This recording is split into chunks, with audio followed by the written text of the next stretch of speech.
Welcome to another human-read audiobook by the United Marxist Pact Discord server, link below in the description.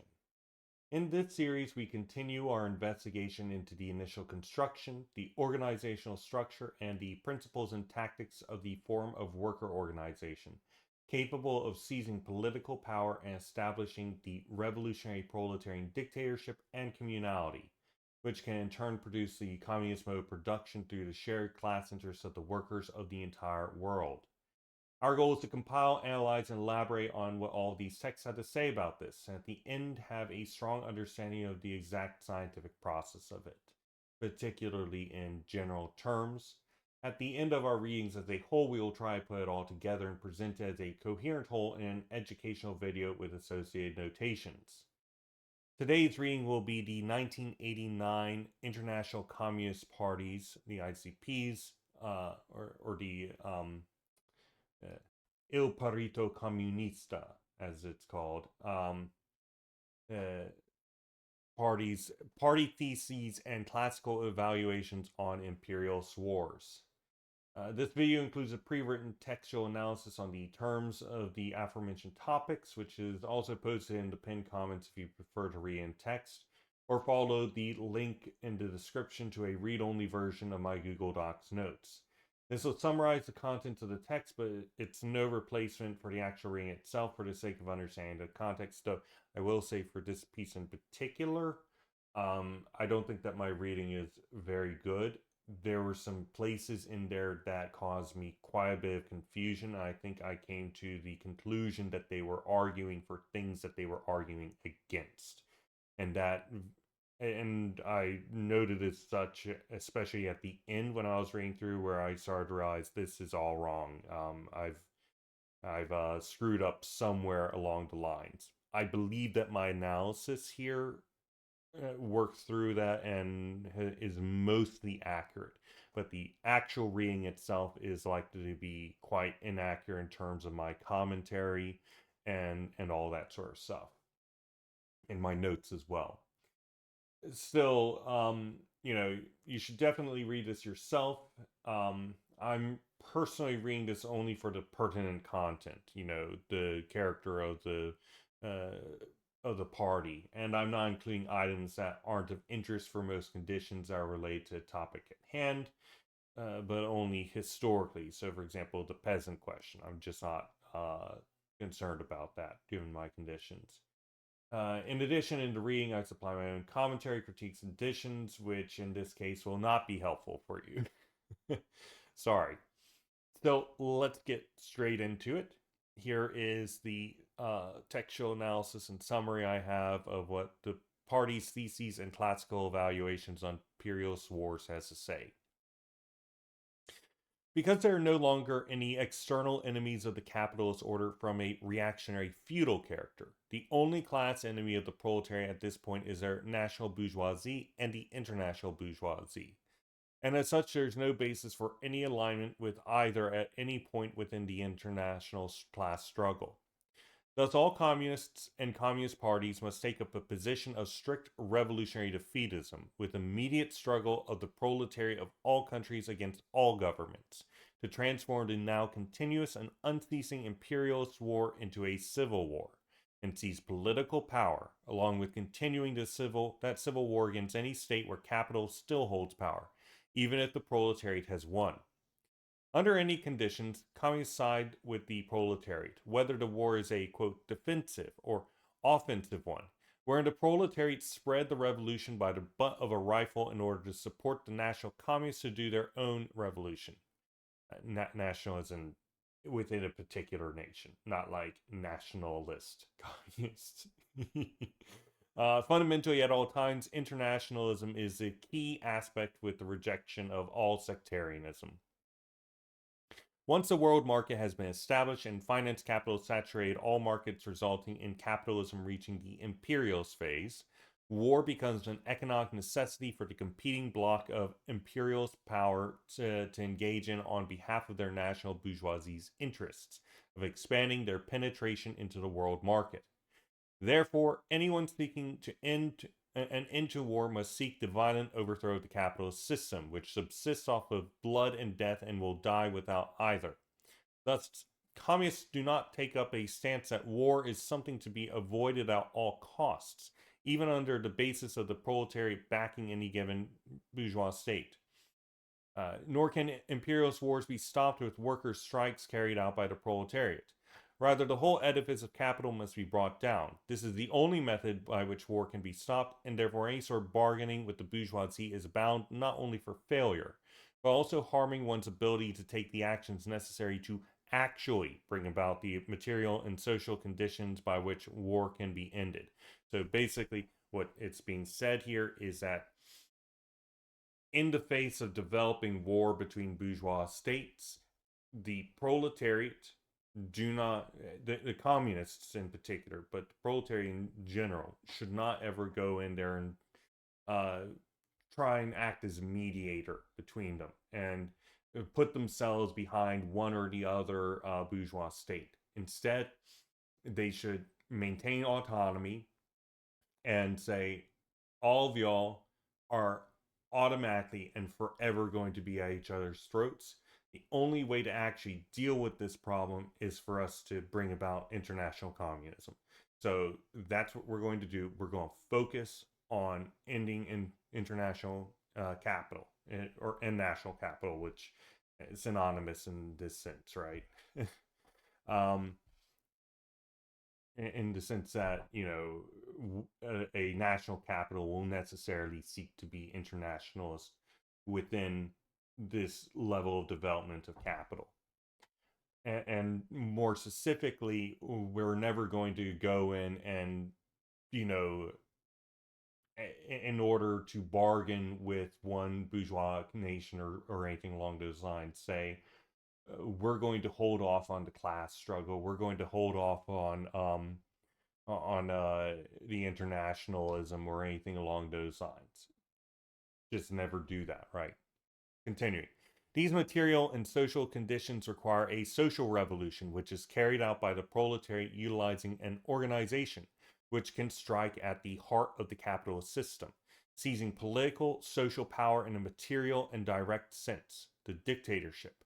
This organization is a class party which adheres to and is developed around the correct program, doctrine, tactics, organizational structure, operations, etc.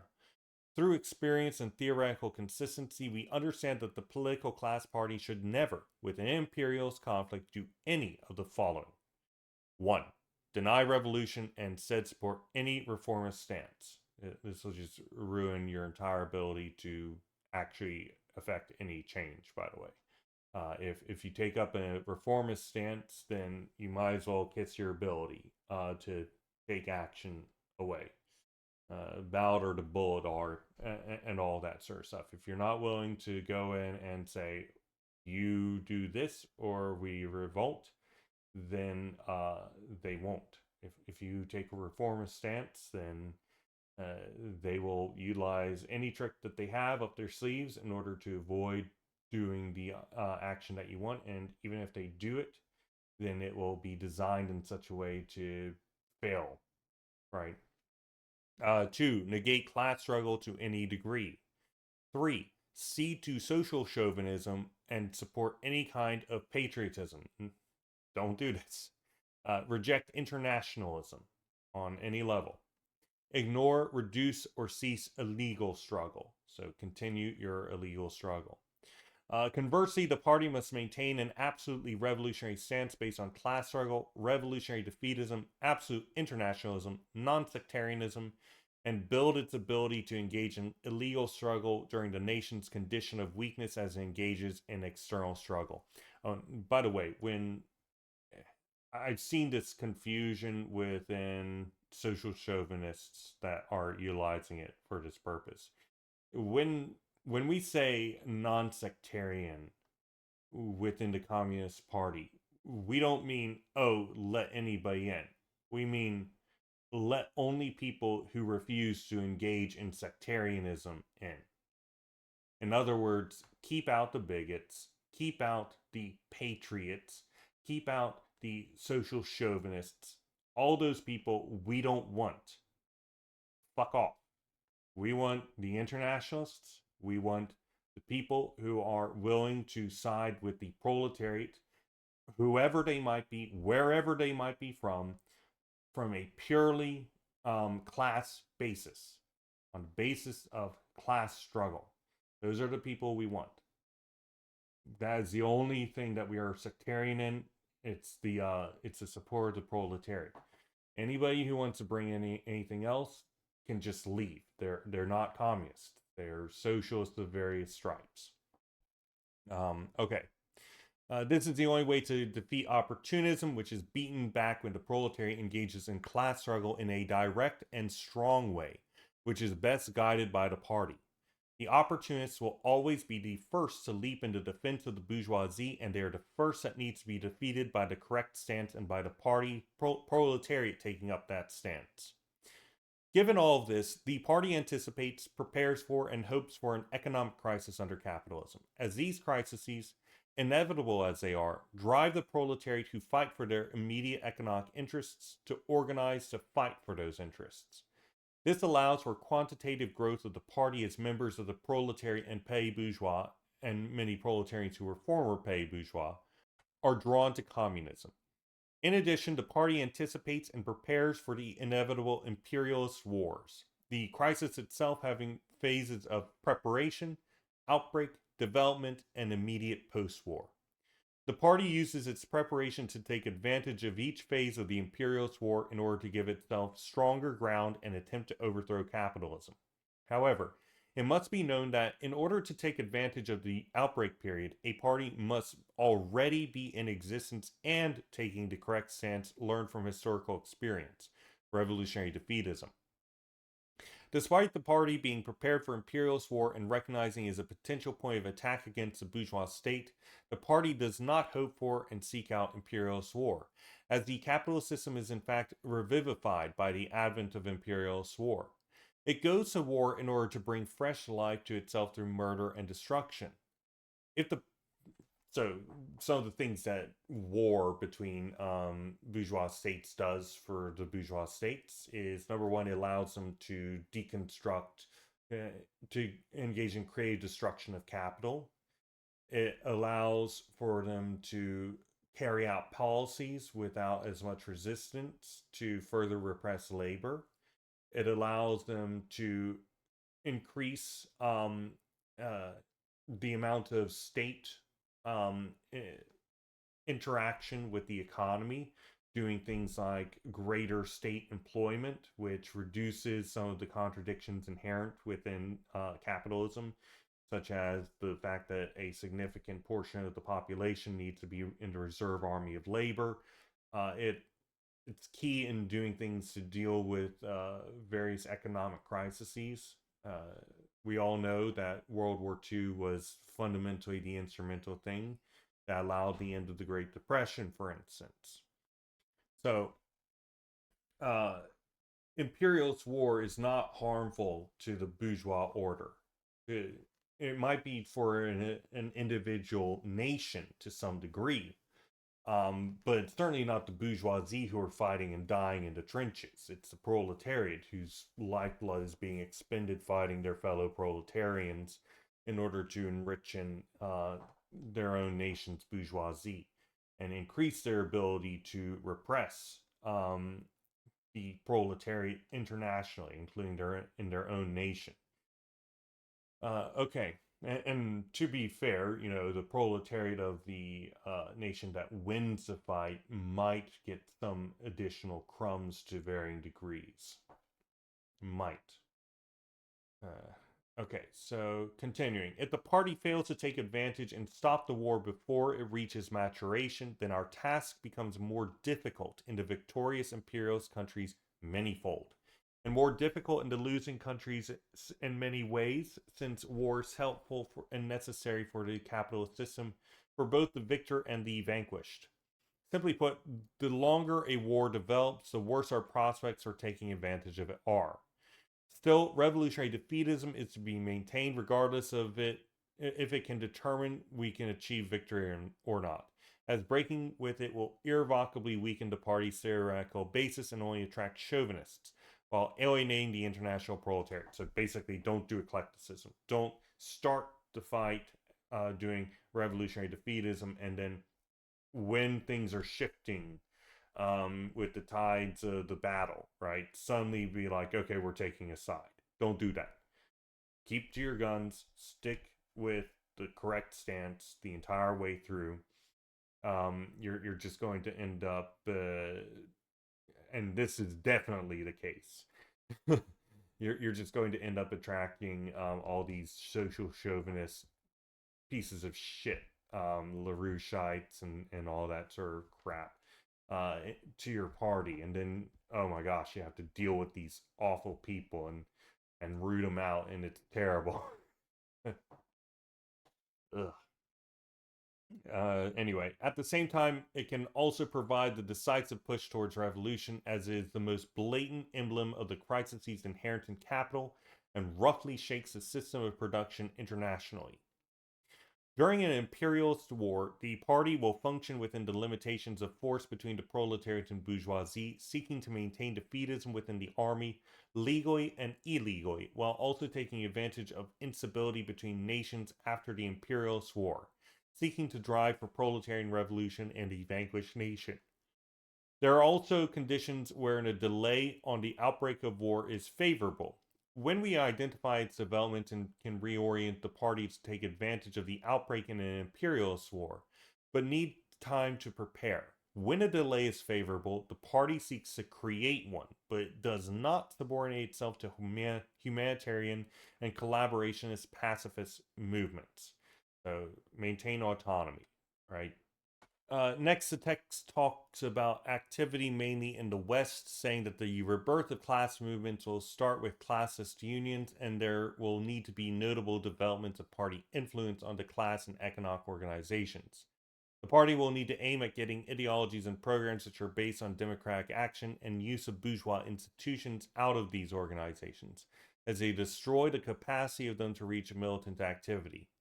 Then there's an entire weird and stupid section where they talk about rejecting all intermediatism, which they define as saying an aim at an intermediate goal that would make carrying out revolutionary action more easy in the future. I would liken this to being soldiers trying to cross a bridge filled with enemy emplacements, traps, barbed wire, etc., and the commander then saying that these soldiers should just run as fast as they can straight through it without capturing any bulkheads, taking cover, engaging in necessary tactical retreats, going around obstacles, etc. I understand the source. Those morons who claim that we should, for instance, vote Democrat on the grounds that, quote, organizing is easier.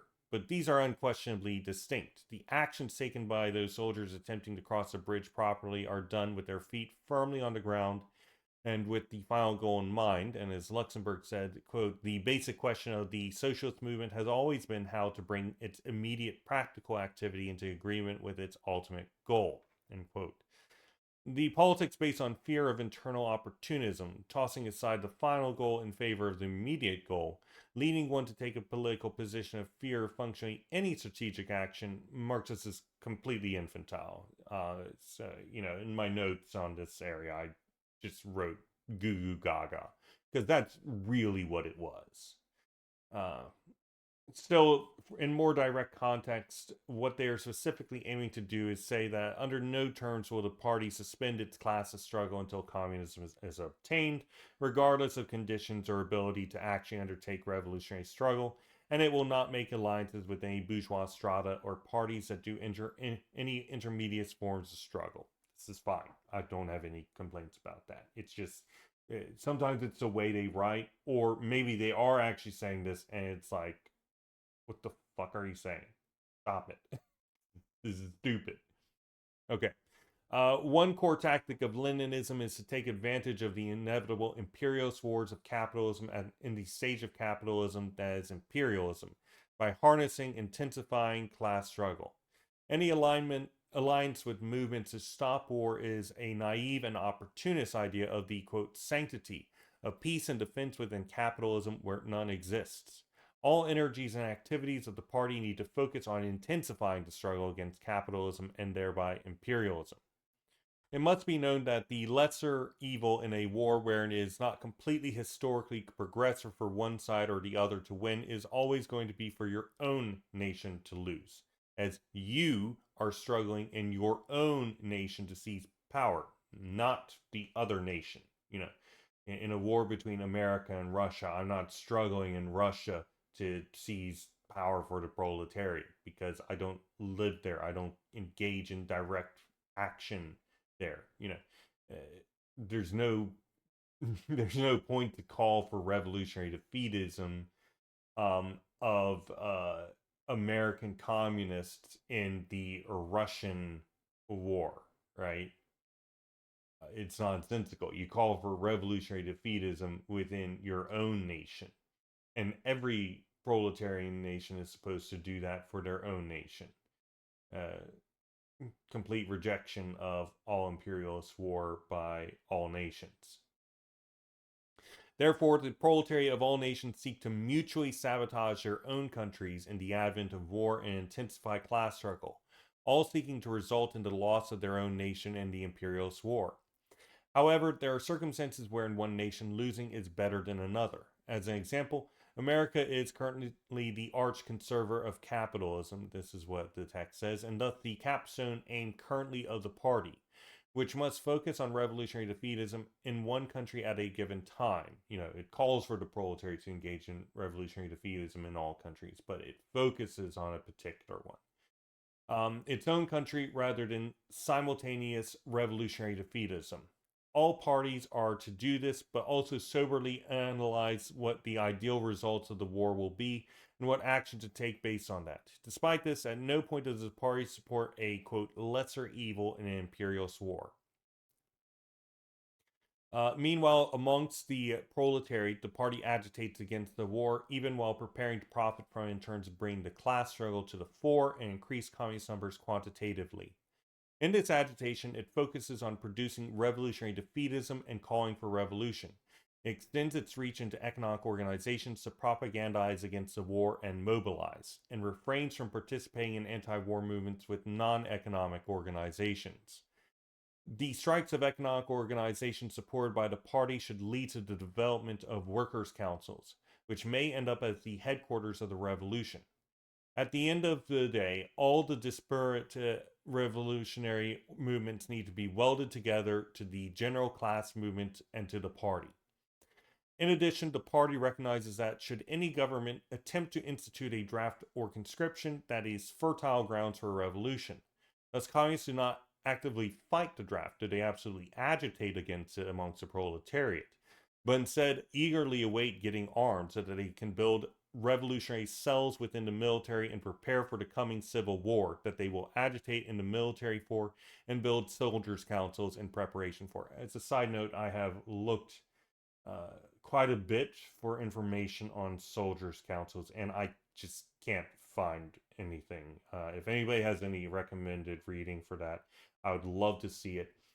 I suspect that there's not much because these are likely needing to be highly, highly secretive, and were extremely ad hoc. I'm not sure though.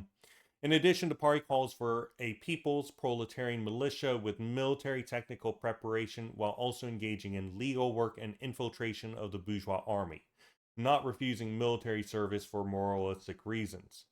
The party agitates for direct proletarian action against the war to produce consciousness and give basis in revolutionary fighting amongst the workers, and the more extended and combated the bourgeois state makes the fight, the better, as it sharpens anger and the need for discipline, centralization, and organization on behalf of revolutionary intent. Ideally, the army is as maximally infiltrated with communist propaganda amongst the soldiers as possible, with discipline within the army reduced as much as possible so as to engender a mutiny. In service of this, communists enter into the military, or if members of the proletariat are already in it, they should be instructed to stay in it, so that the military is suffused with armed, trained, and revolutionary members of the proletariat who hate their government. The soldiers who remain in it will splinter the military units through abandoning the front when the revolution occurs within the imperialist nation.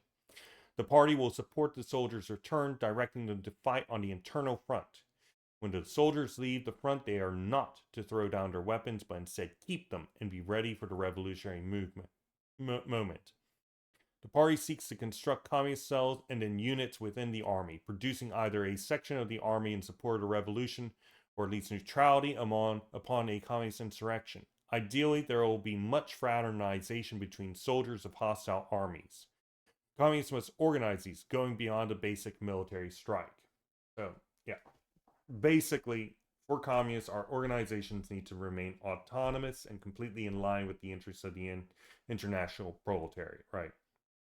So, we're to reject imperialism entirely, employ revolutionary defeatism, where we agitate within the military and amongst the working class, the defeat of our own imperialist nation, which is any bourgeois state at this level of development in global capital, and seek to turn economic imperialist war into political civil war by the generation of a crisis of legitimacy, right? We go in, we say, look at these fuckers up here, these fat bankers sitting on top of us and sending us to expend our blood so that they can get more money. When none of us have any stake in this conflict whatsoever. Look at all this propaganda, look at all this bullshit that they're feeding everybody. And we use the cruel realities of imperialist war to build anger against one's own state. And all states are to do this. We want more Christmas miracles as happened in World War I, right? Where the various people on the other side of the trenches decided we're not fighting, and they went on a military strike and said, "Screw you" to their mostly noble military commanders and stuff. And then they played games, they shared gifts, they ate together, they hugged one another, and so on and so forth. This is the kind of thing that we want to produce. Recognition amongst the whole of the proletariat throughout the world that they are all in it together, that our enemies are class enemies, not each other on a national basis. So all members of the proletariat are to act in a direct way to disrupt the war effort internationally and cause the contending nations to grind to a halt in incapacity to take action through tactics like a general strike and a military strike. While communists within the military organize for a mutiny, building soldiers' councils and other direct struggle organizations, eventually aiming to keep the weapons that they are armed with and leave the external front, invading some other nation or defending their own front, instead support the uprising of the proletariat internally in a civil war. This is exactly what happened with the Red Army, with the Soviets, right? They returned home and they supported the proletarian uprising against the provisional government alongside Lenin. With the defeat of one's own bourgeois state, they then defend the new proletarian state, and that's also what makes it so this is viable within a inter-imperialist war. If you're being invaded or are invading and then you start getting pushed back, your soldiers still have their guns, they are still at home or now at home, and they're able to defend. But now they're defending the proletarian state against an imperialist one. So don't let anybody claim, oh, you can't do your revolution right now. We're in a war, and then if we lose that war, then oh no, the bad guys over there will take us. And it's like, okay, but we do our revolution, and then it's not like our soldiers suddenly just poof out of existence or anything. We just have a new government after we smash the current state apparatus. And oh, by the way, the reason why we're in these forever wars and stuff is because you're just milking this war forever, so as to continue making bank. So I would wager if we had our revolution, then we could actually put in the resources necessary in such a way that we can actually defend ourselves and stop the war. We've all experienced this. We all know this, especially within the imperial core, right? So this is what is being argued for in the party's theses and classical evaluations on imperialist wars. I hope that this has been helpful for people. This has been the final in our long reading of the various ICP texts. We did some additional things, and there's more on this list that I added that we've not gone through, nor am I likely to go through anytime soon. Lots of Malice works. Mainly, I was interested in the Mass line, some pieces by Stalin to see what he had to say in response to some of this stuff. A variety of additional Lenin texts. Some particulars on tactical action and agitational information, so on and so forth. These are all very important, of course, but uh, I think that for now, we're done with this, and I will probably get to work releasing um, the a complete put together of all the summaries refined out of the various repetitions and so on and so forth, put into different sections talking about the various aspects of the party as expressed as best as I can. Some suggestions I have in order to improve the construction from my armchair, office chair, more like. And yeah, this has been an interesting project, but I'm happy to be moving on from it for the time being. Next up will be putting out videos for the communist mode of production. I had done those readings quite a bit beforehand, but I didn't actually do recordings of them. Um, we're doing rereadings of them, and I've discovered more stuff in them, which is nice. But at the same time, it's also a little annoying because I actually had these summaries already in them. Still, all that said, um, we're about to be starting with the actual reading. So, thank you, everybody who has stuck with us this far, and we'll see you on the other side. This is the International Communist Parties from their series on the unitary and invariant body of party theses, the party's classical theses and evaluations on imperialist wars, written in 1989. It has 11 sections. Uh, it includes historical types of war, inevitability of imperialist war, avoidability of imperialist war, from proletarian reformism to bourgeois betrayal, the communist movement in opposition to crisis and war, long wars don't favor revolution, the party's tasks in different situations, defencism and intermediatism, revolutionary defeatism, against indifferentism, and finally, theses on tactics. So let's get right into it. This is a introduction in 2000 from 2003. Marxism is unable to believe the promises about peaceful cohabitation and world disarmament made by the Eastern and Western capitalisms, and is convinced that the diplomacy of the world's two great imperialisms, with which, menacingly enough, the lesser imperialisms, especially the German and Japanese, are lining up against, can lead to nothing but alliances and being reestablished for a new imperialist war. In fact, in the final analysis, the capitalist mode production will only be able to overcome the generalized economic crisis that is occurring in both the global blocs by wreaking the destruction of a third world war. These new theses, which the party would like to develop further, realign the party's doctrinal and tactical cornerstones and evaluations, which arose as a result of its weighing up the historical legacy left by the two imperialist wars. In addition, these theses can then stake a claim to being both fully coherent with and to be the genuine continuation of all the preceding texts, writings, and theses of our communist left movement. These minor adjustments indicate no desire to make modifications, but are rather a reaffirmation and repetition to be used by the up-and-coming generation of generous and enthusiastic proletarian fighters of the future.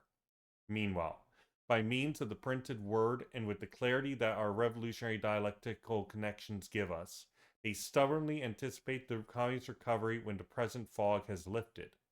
Our current position can be traced back to the classics of Marx and Lenin, and in fact, we may publish a collection of their texts in support of our present theses.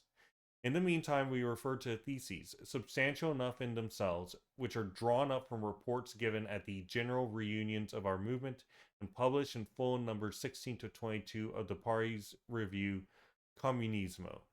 This is again written in 2003. Starting the text. Chapter Section 1 Historical Types of War.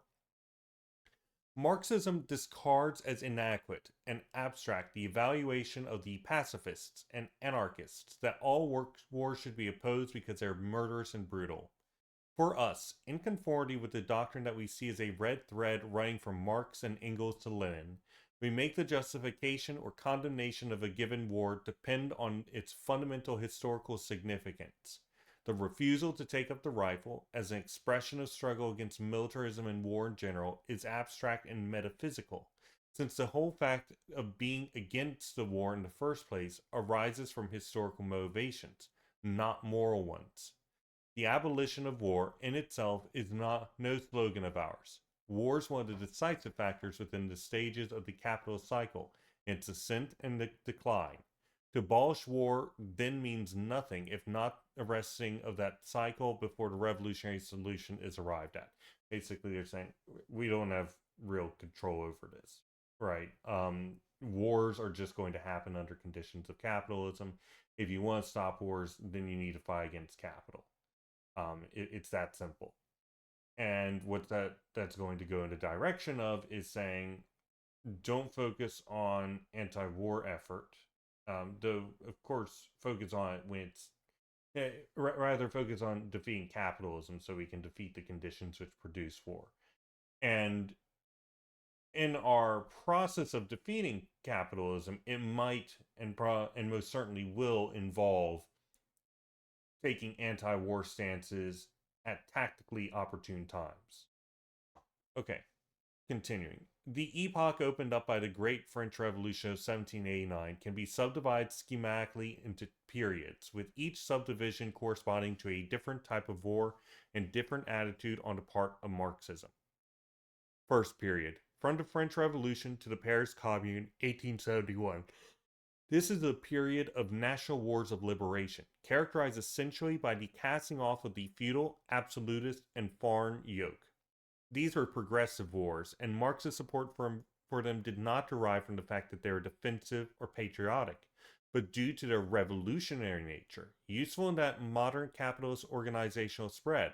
For example, wars of aggression like those of Napoleon on feudal countries were historically progressive, and this is something that Marx talks about in 18. No,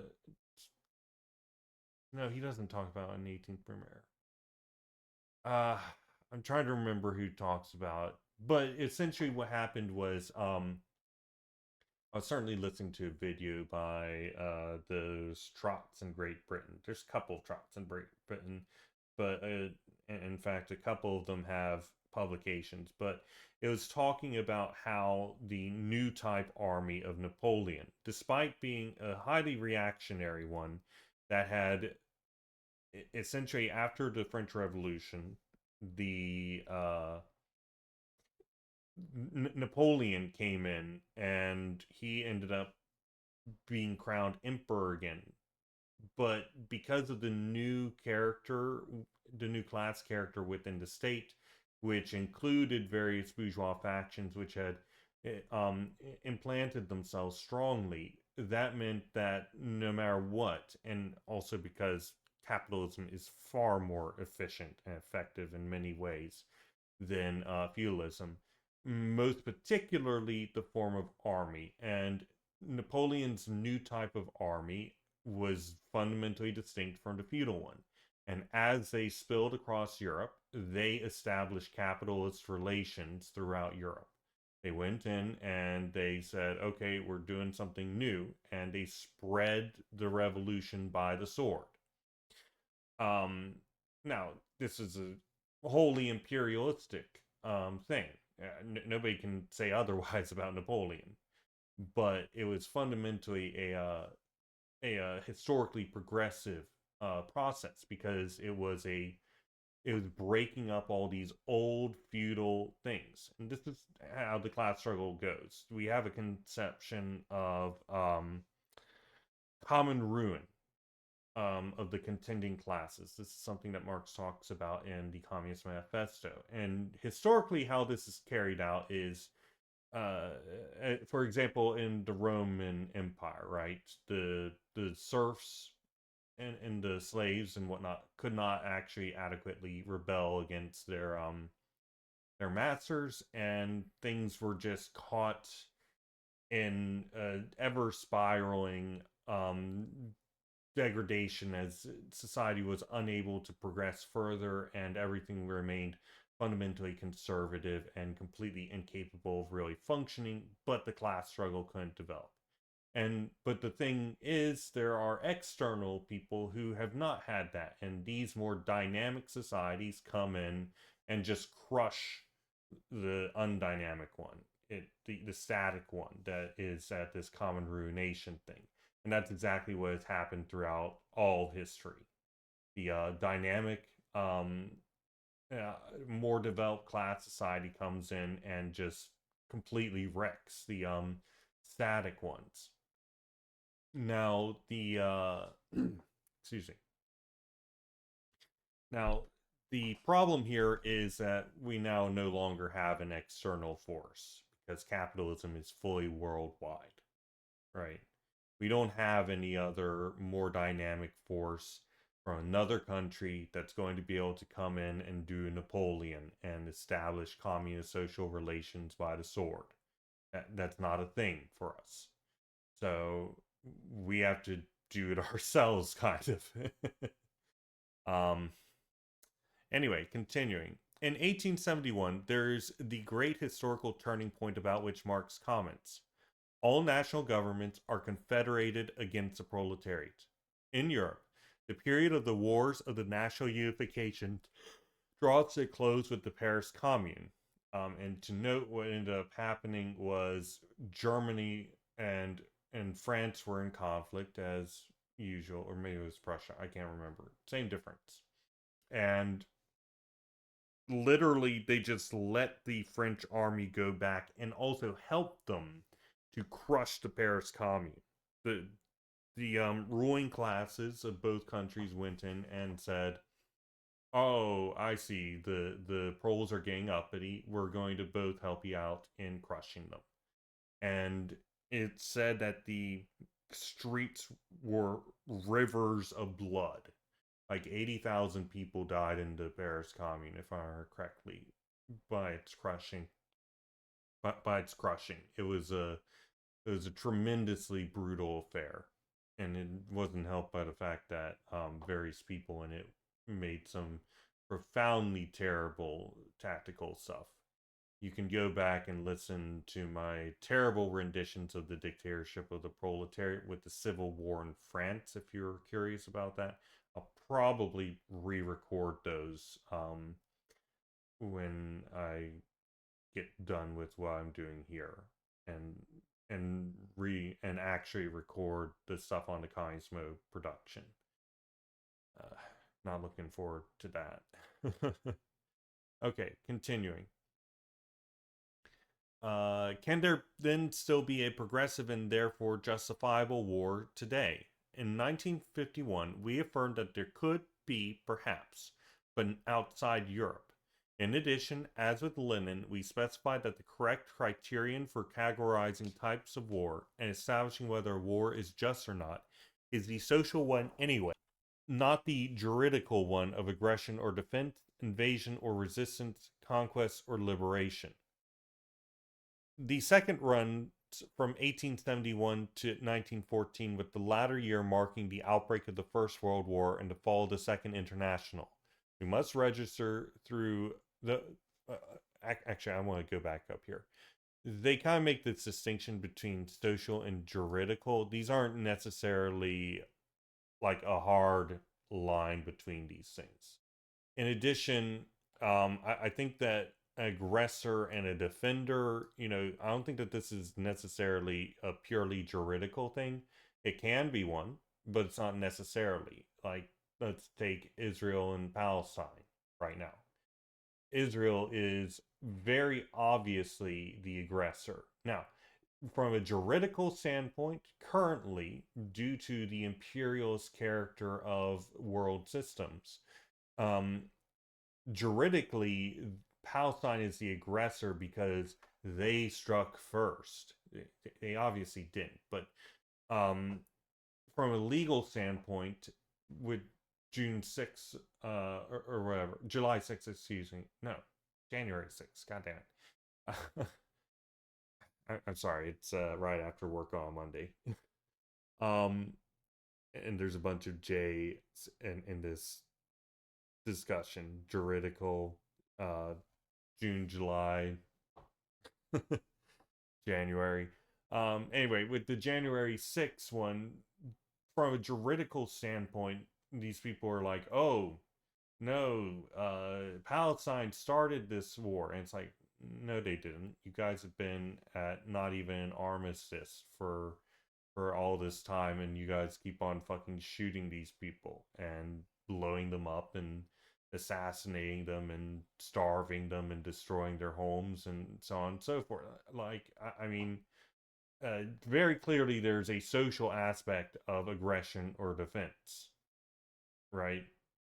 There's very clearly a social aspect of invasion or resistance and conquest or liberation. These aren't purely juridical, but social conceptions, or I'm sorry, but the ruling classes, laws and moral systems and whatnot will determine that. Will determine whether a side is an aggressor, defender, invader, resistance, or conquest, or liberation, right? Okay, let's see. Continuing. Sorry.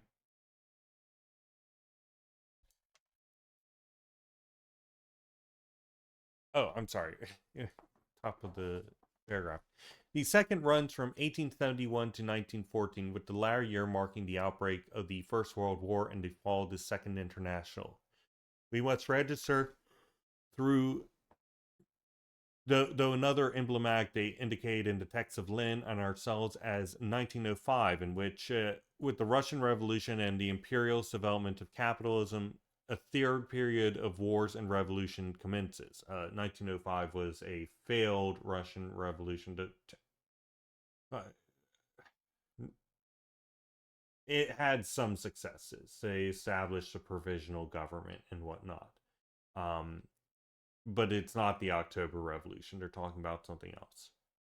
This second period is the one of so-called peaceful development of capitalism, of the domination of the bourgeoisie and its decadence, the concentration of economic and political power and financial. Revolutionary assaults are conspicuous by their absence, and socialist movement prepares and gradually gathers its forces, gaining an extension as the great European parties emerge. Marxists in this period concern themselves entirely with the consolidation and development of this process. Their attitude towards deriving from possible consequences of the forward march of the latter. Engels substitutes for the preceding criterion for support for progressive bourgeois wars the defense of the party of socialism. Menaced by the victory of feudal Russia, there must be no more alliances with the national bourgeoisie henceforth, but only conditional help, given from a position of full independence by the socialist movement. War must be conducted by, quote, revolutionary means, and the socialists, with the aim in view, would not hesitate to take power if in a position to do so. In the early 1890s, Engels, while forecasting a generalized war, still hoped that there would be a delay before it broke out because of the movement's immaturity. A revolution arising out of the war would be unlikely because of the threat of Russia, the great reserve of all European reaction, ready to suffocate any revolutionary attempt at birth and alliance to the now conservative bourgeoisies. The best possibilities in the event of war would be linked to the defeat of Russia, followed by a revolution there would break the feudal regime, and such would consequently be verified in October 1917. And reminder what was going on there, World War I was happening. Russia was getting its ass whooped, not just by the rest of Europe, but also by Japan, who had defeated it earlier, in fact, and taken land from it. So the Russian people were like, "What the fuck is happening? Why are we sucking? Why are our leaders so terrible? Why can't we win anything? Everybody else is developing. Why are we so backwards?" And with the development of World War I and the continued failings, the correct stance held by Lenin and the Bolsheviks and whatnot, of revolutionary defeatism and working inside the military in order to get them on the side of the Bolsheviks, converting them into a Red Army. They took up the slogan, peace, land, and bread, and they went back home. And they refused to fight. There's a Treaty of Brest-Litovsk, which was not great, but it got them out of the war. And on that format, you know, the war ended, at least temporarily, for the Bolsheviks, for the Russians, because soon after, all the varying imperialist powers that had been fighting in wars that expended the lives of tens of millions for basically nothing, went and collectively backed the whites and sent troops in to attack the fledgling Soviet government, and they failed. But yeah, all these so-called great enemies and whatnot just put aside their differences in basically an instant to attack the proletarian state. Okay, continuing. The War of 1914 is totally different in character, being of an imperialist type. That is, a war which is no longer fought between nations, but between capitalist states for the sharing out of wage slaves and markets. With imperialism, the parabola of capitalism, revolution, progressive reform, reaction, has sunk to rock bottom. No longer are there national interests for Marxism to defend from feudal reaction, but only internal enemies to defeat. By 1914, Tsarist Russia is a historical remnant, however. Despite wishing for its defeat, social democracy cannot use it as a reason for supporting the German bourgeois movement, and the rallying cry must be, work to make both sides fall together. Revolutionary communists must guide the immediate struggle of the proletariat against all governments in order to transform the imperialist war into a civil war, so as to effect the revolutionary seizure of power. I'm going to grab this as this is a great description of revolutionary defeatism as was discussed by Lenin. Okay, continuing. To these two types of war, progressive, bourgeois, and imperialist, Lenin adds a third, revolutionary war, namely, war between a state in which the proletariat has won and states in which capitalism still holds sway. Marxism not only doesn't exclude such a war, but it holds it to be progressive and necessary, just in the same way that Napoleon going in and spreading by the new type of army, capitalist social relations by the sword, and technically the cannon and bullet and bayonet, actually. So too does Lenin advocate this revolutionary war.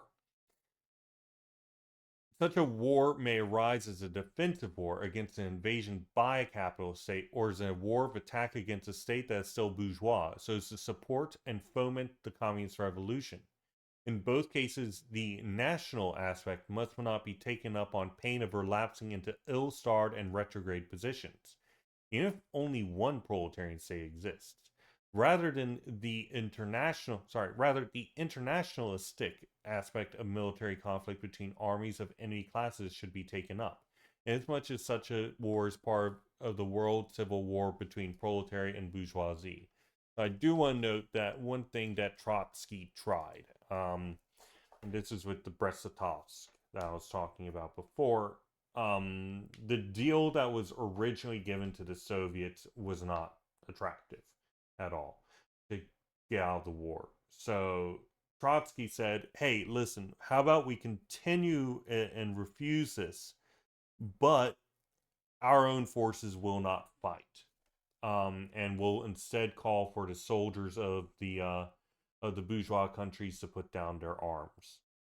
Um, High-minded post-revolutionary fervor, but I'm sorry, this didn't work out. Unfortunately, the forces of the other nations, the proletarian forces, did not practice revolutionary defeatism, and the USSR ended up having to take much worse terms in the Treaty of Brest-Litovsk.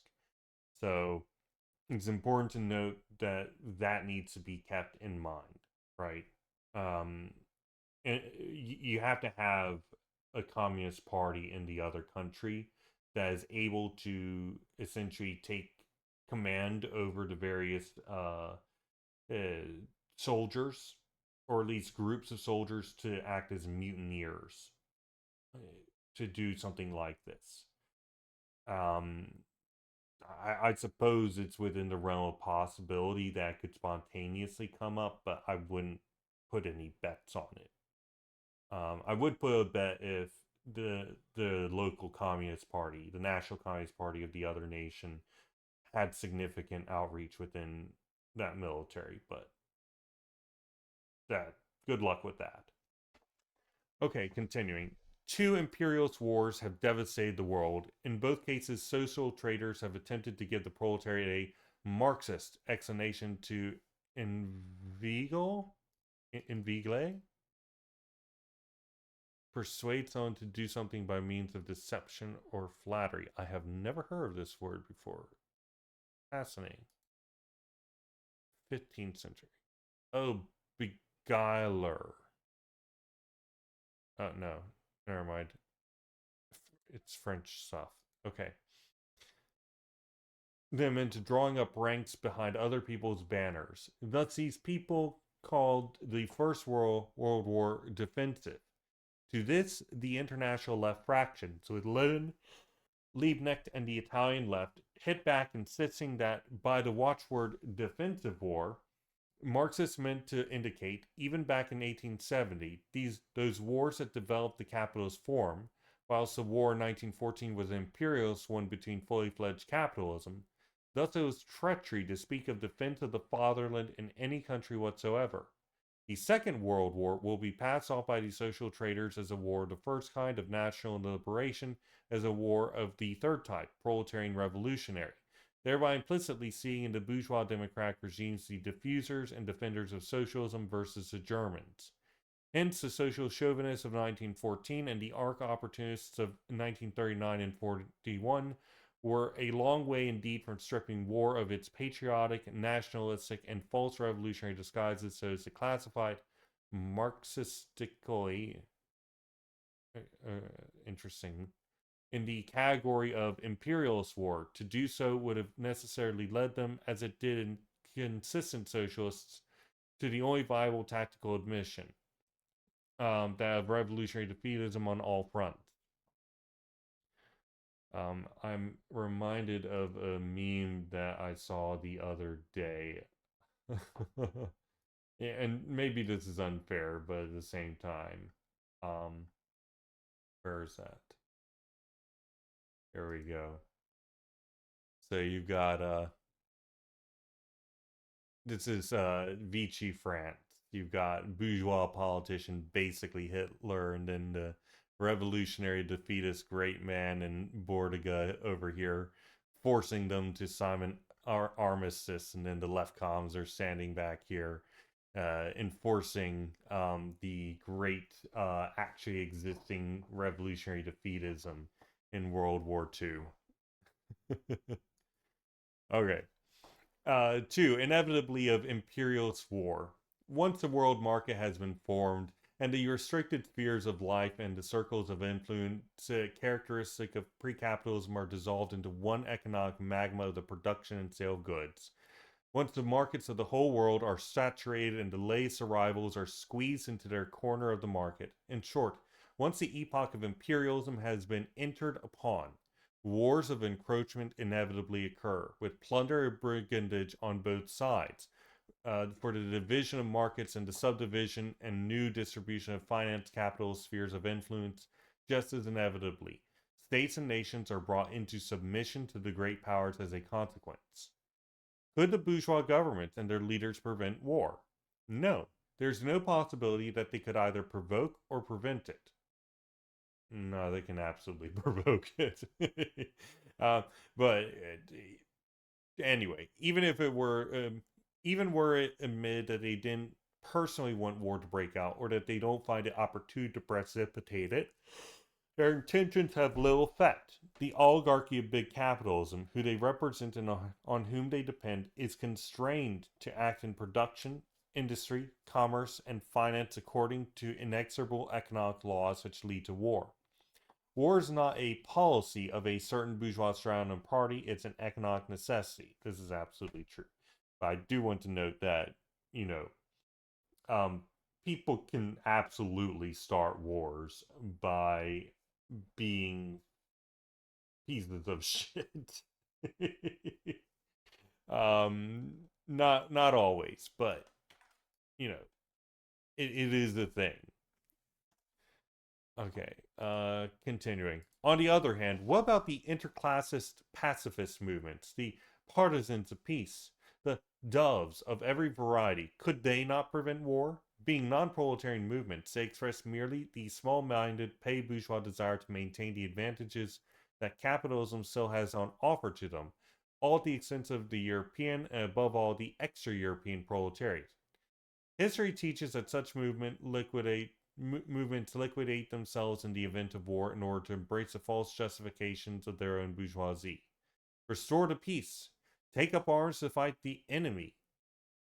Within the limits set by capitalist production and with the instruments on offer from the political system which supports it, imperialist war cannot be avoided. Only a historical counterpower which opposes this system, namely the proletarian class guided by its party, can establish a one possibility of prevention.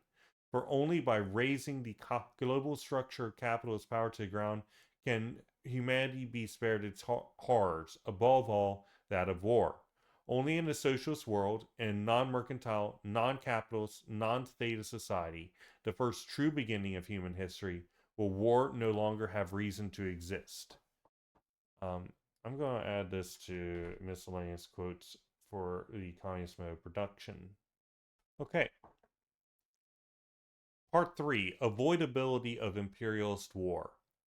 If war remains inevitable within the confines of capitalism and doesn't lead to universal peace prophesied by idiots, mystifiers, and traitors, this is written in 1989. This would be right after the collapse of right before the collapse of the USSR. I'm not sure who exactly would be saying this. We would affirm with Marx and Lenin that war between men will come to an end only through supranational classist revolution, which, by abolishing the causes of war, will abolish war itself.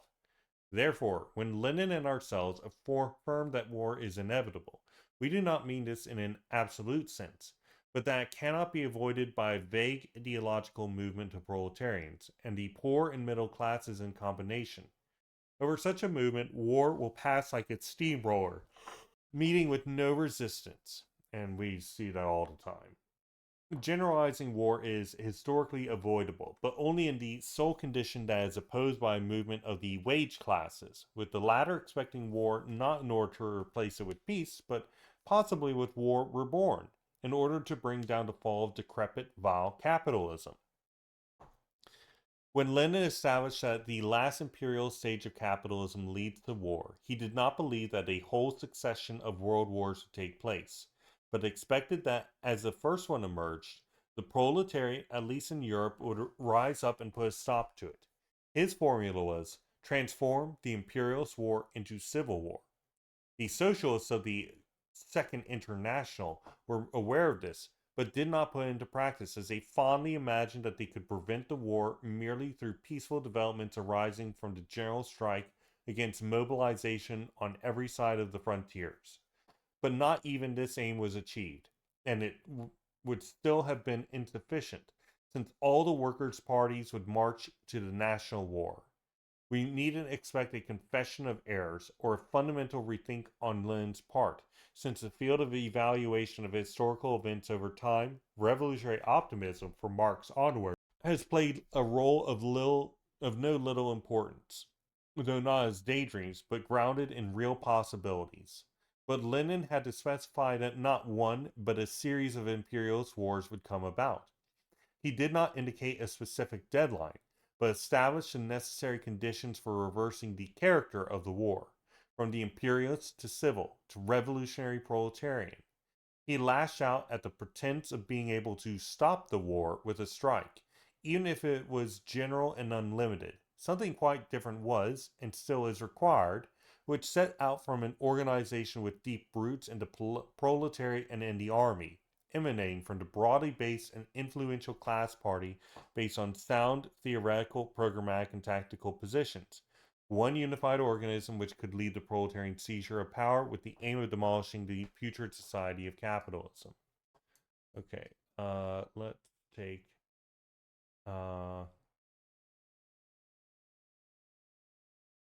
this.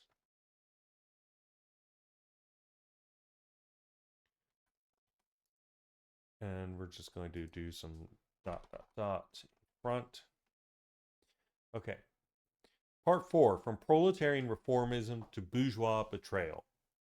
In every instance where an acute crisis of capitalist society occurs, opportunists of every stripe, without fail, openly draw on the side of bourgeois interests. And each time they shamelessly and unrepentantly reveal that their historical role is as infiltrators of the proletarian movement, aiming to achieve the program of bourgeois preservation, camouflage under a program for working class emancipation. The collapse of the Second International was caused by the prevalence of opportunism in the party.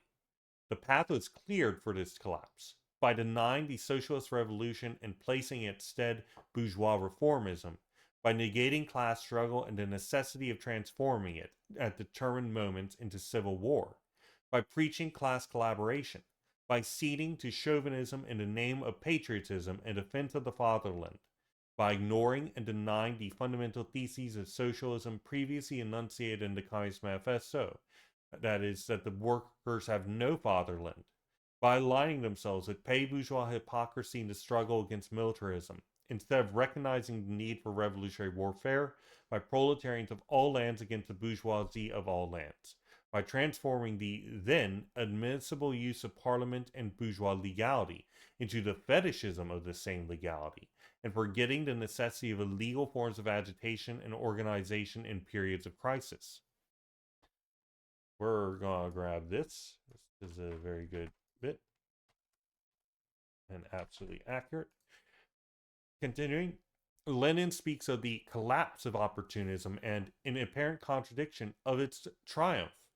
The collapse of the Second International was a doctrinal and tactical collapse of opportunism, since welfare for all by means of reforms was not achieved and peace was not safeguarded. The Second International had exhausted its historical task in the so-called peaceful period of capitalist development. In 1914, it was subjected to historical tests of the imperialist war. Healthy forces were present and presuppositions. Tactical included, for transforming the Imperialist War into civil war had been decreed by the International Congresses of Stockholm, Copenhagen, and Basel. But the leadership was in opportunist hands, and the party floundered, giving a tragic and a definitive historical demonstration of the fallacy of the reformist path. It was betrayal, which was justified with pseudo-socialist arguments and shabby theoretical sleight of hand, especially on the part of the influential German party, which maintained that the First World War was a just war because it was conducted with the aim of overthrowing Tsarism. However, there is no immediate reorganization into a revolutionary international, a process which would require years, and in this, unfortunately, lay the triumph of opportunism. The proletarian masses would march to the aid of their own bourgeoisies, and there was no revolution in Europe. To break in theory, there corresponded a practical victory of opportunism as proletarians, as yet with no leadership from the Communist International, were split up and driven to slaughtering one another by the government and bourgeoisie of every country, ably flanked, we might add, by the social traders themselves, who by dint of their zealous patriotism were suddenly wheeled in on military uniforms. In the Second Imperialist War, once again we find this theoretical victory of Marxism, theoretical defeat of opportunism, along with its practical triumph. After the war and in the current fetid interwar period, the proletariat is chained to the bourgeois chariot. Those parties which aspire not so much at breaking those chains, but most to a less severe, or at any rate not worse, prison regime, are nothing but shifty turnkeys. Theirs is a deceitful mirage having the sole aim of turning proletarian energies toward the salvation of the national economy today, and of the fatherland in the not-too-distant future. They are the degenerate offspring of an already degenerate Stalinism, parties which have thrown out Marxist theory, program, and tactics, but which still adorn themselves and to bleach sepulchres with communist phraseology. I'm suddenly thinking of the CPUSA flying a flag that looks like the fucking American flag with stars and everything. And, supports Democrats and so on and so forth. Gosh. Anyway, the inevitable and definitive collapse of opportunism due to an already historically confined theoretical bankruptcy will not come about of its own accord, but only when the proletariat reappears on the stage of class struggle with strength, organized and guided by its own party.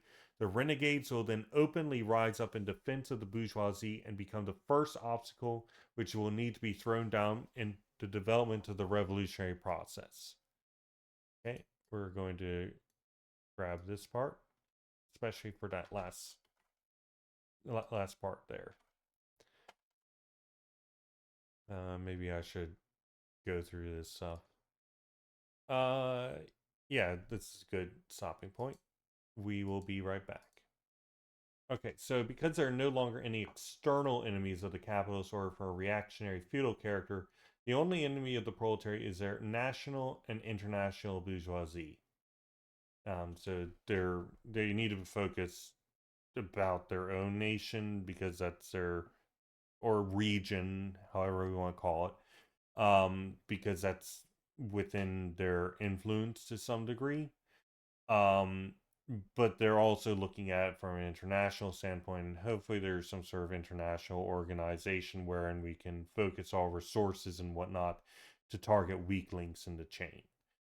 We don't have that currently, but hopefully at some point we can get that. Therefore, revolutionary communists take on a revolutionary defeatist position.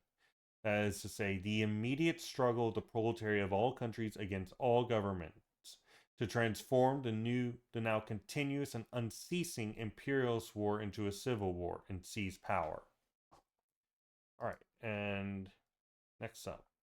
All right, so Lenin also notes revolutionary war between a state that the proletariat has won and those where capital still holds power. This is a war that Marxists support on the side of the proletariat, whether it's a defensive or offensive one, wherein the proletariat spread the revolution by the butt of a rifle in order to support the national communists to do their own revolution. We would support that. But internationalism at all times is maintained as the key aspect. So yeah, communists aren't necessarily against war. We're not like all war is bad. No, we're okay with the revolution spreading via violent force. That's how, because that's the only way for us to liberate ourselves. A slave does not liberate themselves by just asking their master to be freed. I mean, that can happen, but that's on an individual basis. And it's certainly not a wider social one. Slaves cannot simply ask their masters to be free. God couldn't get the Pharaoh to do it. He had to send a ghost to go send an angel of death to go and slaughter a bunch of children. Well, technically it was a firstborn, so would that not also include the firstborn adult? I don't know. Who knows? But yeah, we're not shying away from conflict, and we shouldn't either. And we should support our comrades in defending their state, and especially because the first successful dictatorship of the proletariat is the basis for the development of further dictatorships. It's really that simple. Um, Domino effect theory was entirely correct, um, except for execution, which was oh, it's just an imperialist excuse. Anyway. All right, so once the world market has been established and finance capital saturated all markets, with capitalism reaching the imperialist phase, war becomes an economic necessity. Therefore, anyone seeking to end war must seek the violent overthrow of the capitalist system, which subsists off blood and death and will die without it. So yeah, it that's really what it is in short. If we want to stop war, then you gotta get on board with communism. There's no other choices because there's no way to end imperialism within capitalism because it's a fundamentally economic necessity, and there is no alternative economic system to capitalism other than communism. It's that simple. I have not seen any alternative that anybody has put forward that has the slightest basis.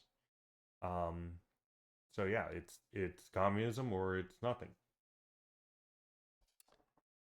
Those who defend capitalism are fundamentally, whether they like it or not, whether they claim to have, oh, I'm against war, I'm against genocide and stuff, they are defending, and in the most direct terms possible, um, wholesale, global, constant genocide and death and murder and rape of the land and all that sort of stuff, and rape of people too, and of nature. So yeah, it's really that simple. These people, whatever their claimed moral inclinations, if they are not walking the walk, which means fighting against capitalism, they are in bed with that system, whether they agree with that or not. Okay.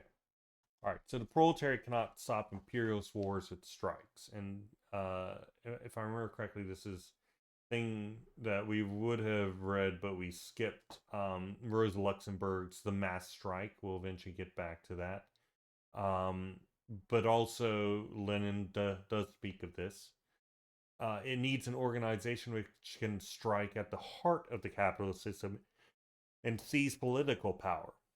Um, for political social power in a material and direct sense. The dictatorship. This organization is a class party which adheres to and is developed around the correct everything that we've been doing here in the past. Okay. All right. So, what not to do in the political class party against imperialist conflict? Denying revolution and instead calling for reformism, negating class struggle, preaching class collaboration, ceding to social chauvinism, supporting patriotism, rejecting internationalism, ignoring the need for legal struggle. So technically, a lot of these are kind of overlapping. These two overlap, these two overlap, and these two overlap. I do wish that they would be more concise. Okay. All right. So opportunism can be defeated only when the proletariat engages in class struggle in a direct and strong way. Can only be done guided by the party. The opportunists will be the first to lead to the defense of the bourgeoisie, or the first that needs to be defeated by the correct sense and the proletariat. All right.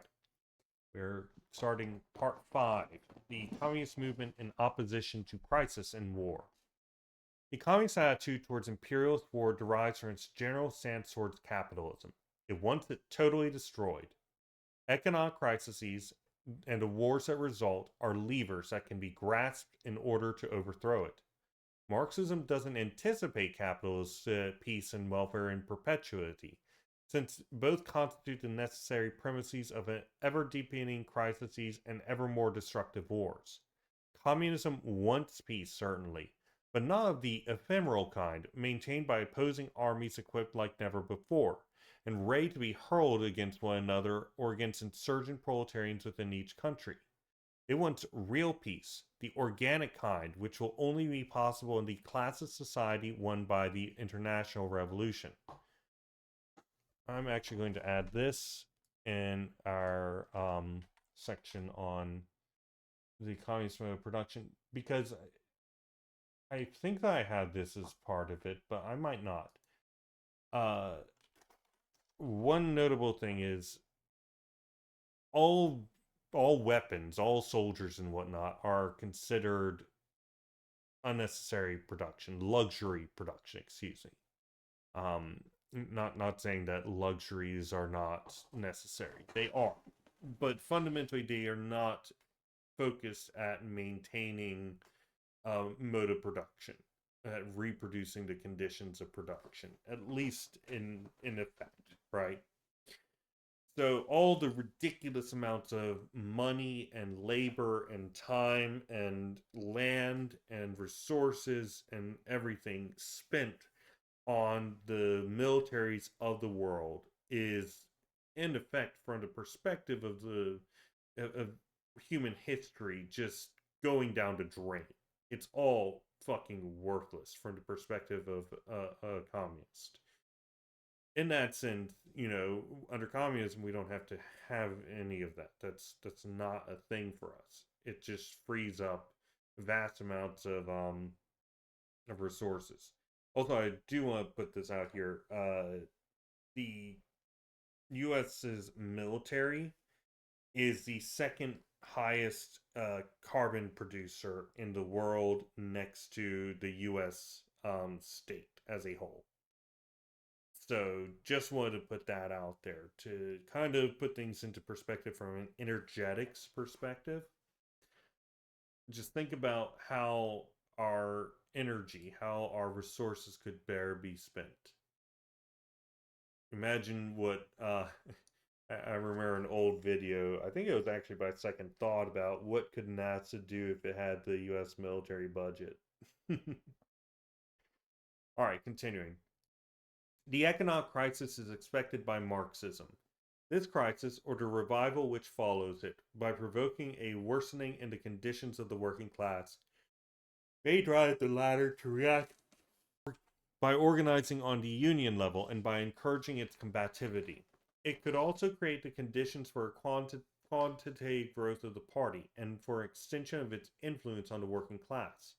Precisely because it implies the possibility of a return to historical scene by the one class hostile to capitalism, the economic crisis is eagerly anticipated by the party. Unlike the bourgeois, who feared both because of the possible proletarian revolt and ruin of the middle classes. No, the bourgeoisie also, the big bourgeoisie fucking love economic crises. Not super, but they definitely love it because the ruin of the middle classes is actually a key part of wealth extraction. at least at this stage. So I wouldn't trust the big bourgeoisie to really be putting in extra effort to avoid economic crises. They do that, but only insofar as it's useful for them. Okay, continuing.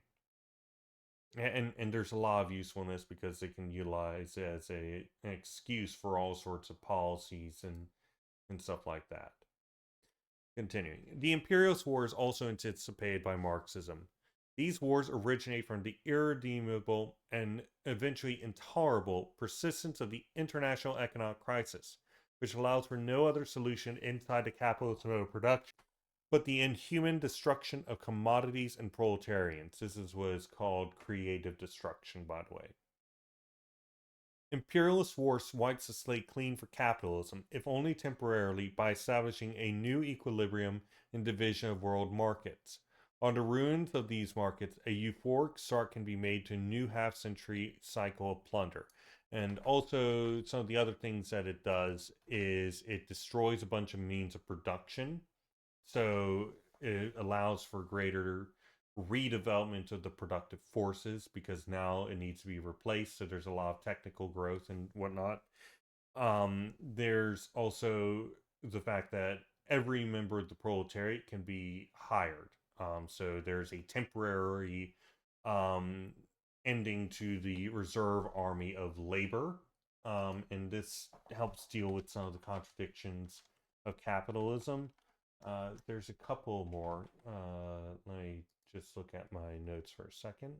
There we go. World War II was actually really fucking good for capitalism. Wars used to put the reserve army of labor into use to suppress the contradictions that brings it and engage in creative destruction and restructuring of the geographical components of capitalism.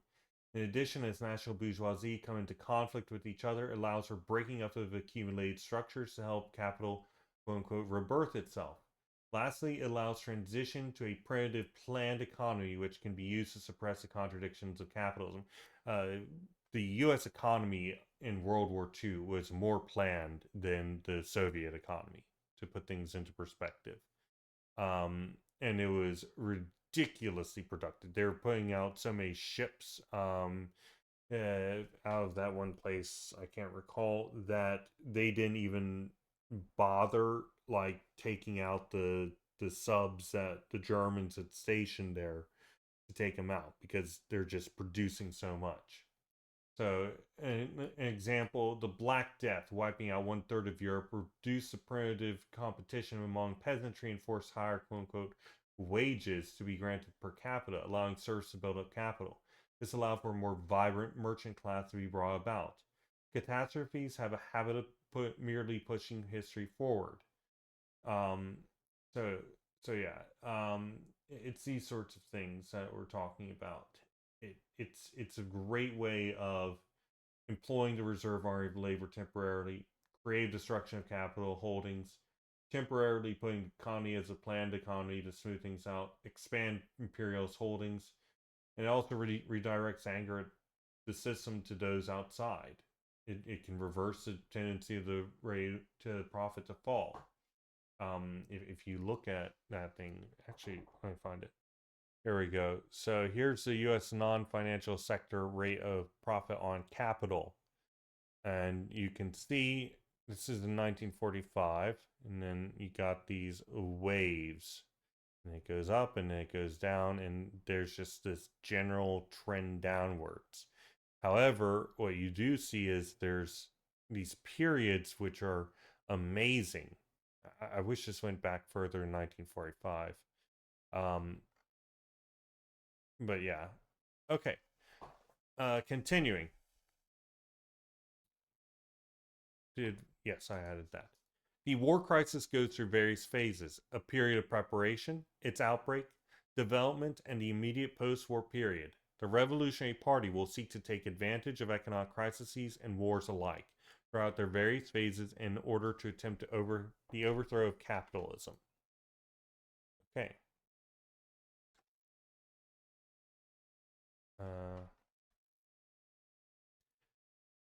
Uh, Part 6. Long wars don't favor revolution. The revolution will issue from the Third World War if an upsurge in the class movement has occurred before its outbreak. Either a war between states will start up and follow its course, or civil war will break out. The bourgeoisie is overthrown and the war doesn't happen. Our movement was led to the above mentioned indications, evaluations, and perspectives on future historical development by weighing up the experience of two world wars. The Proletarian World Party encountered the first one, still showing signs of opportunist influences within it. These influences were vigorously fought by left minorities, but for these to be unmasked, the class would have to pass through the inferno of war in order to see the gradualists and reformists revealed as butchers in the service of bourgeois fatherland. The proletariat did what it could in various countries, sometimes heroically, but this was insufficient due to the lack of political guidance. They're probably talking about partisans. Victory there was in Russia, but October was born out of the combination of two singular conditions: the survival of a feudal regime and a series of military defeats. Also, there existed the indispensable presupposition for the success of the revolution: a party. This party, strengthened by the experience of 1905, the general trial of 1917, and with a sound Marxist foundation, was able to apply the correct tactics by profiting from the war cycle and the defeats of the Tsar's army, that is, by advocating revolutionary defeatism. Victory there was, but isolated because the cycle in Europe, unable to come full circle in such a short time, would be broken. Thus, condemnation and defeat of the social trader parties, recovery of the proletariat from having joined in the fratricidal war, rebirth of the movement in the historical centers of capital, ruin of the imperial bourgeoisies, whether vanquished or victorious. The Second World War, the Second War arrived, certainly not unexpected by our fraction, but this time it came in the wake of the harsh defeat of the proletarian movement, crippled from 1926 onward by the degeneration of the Third International and the victory of Stalinism and the world counter-revolution. In such conditions, not only were proletarian energies dispersed and leaderless, they were directly pressed into the service of one bourgeois front against the other, as in their famous partisan blocs. Okay, so this is about World War. This is about World War One. Okay. The crises of the two post-war periods were accompanied by historical conditions which prevented the still magnanimous proletarian struggles from developing in a revolutionary direction. The founding Congress of the Third International took place in 1919. The second, even more significant for its theoretical and programmatic attestations, took place in the following year when the formation of national sections was yet to be completed. Too late, not only with regard to the possibility of exploiting the state of war for revolutionary ends, but also with regard to the immediate post-war period, which still racked with numerous social crises and ferment. The bourgeoisies of various lands had plenty of time to attack strikes and uprisings head-on by using these social traitors. Meanwhile, the Red Army didn't succeed in taking Warsaw, an event which would probably have ignited the revolutionary flame in Central Europe. The Soviet Union remained isolated and the revolution collapsed internationally. The situation at the end of the Second World War was even less favorable as counter-revolutionary attitudes, behaviors, and decisions, both of the class enemies and the opportunists, became ever more pronounced. The victorious bourgeoisies decide on the military occupation of the defeated countries, stifling the communist revolution at birth. There is an absence of strong vanguards in position to repudiate political coalitions. At the same time, the degeneration of the offspring parties of the International, Communist No More, reaches its lowest ebb. The outbreak of war must therefore find a revived proletarian movement already in existence and a party firmly based on Marxist positions. These are the best conditions which history can make available, and it falls to the proletariat to know how to profit from them.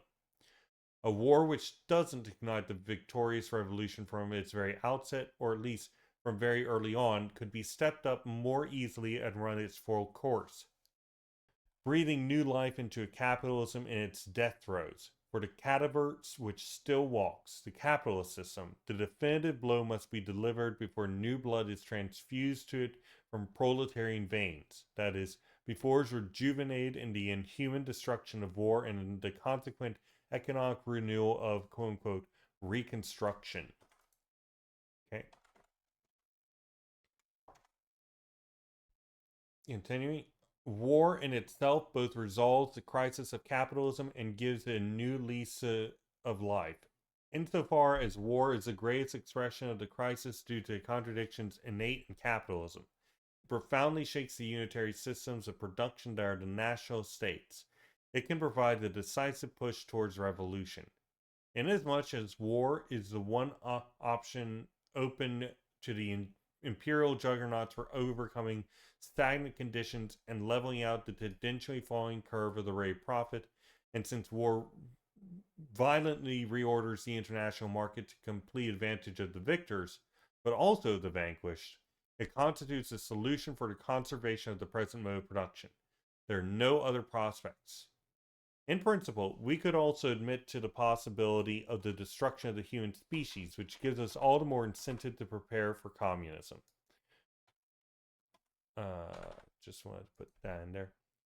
Why we affirm that the proletariat must try to cut off war at its inception is this. A long war sees us driven back objectively and subjectively. The more war develops, the less possibilities are of countering it with revolution. This evaluation, being of a general nature, has no implication in the tactical field, where revolutionary defeatism in every country and on every front remains the case. The party will persevere, both in propaganda and in its activity, within the limits allowed by the relations of force between the antagonist classes. It will preserve in its defeatist tactic an illegal and legal work in the army, aiming thereby to better exploit any possibility which the war, as it develops, may still hold out. In fact, even in the post-war period of capitalist regeneration, we don't exclude situations of internal instability between vanquished and victors and of internal social crises, especially in the defeated countries, which the party may be able to use for the proletarian onslaught.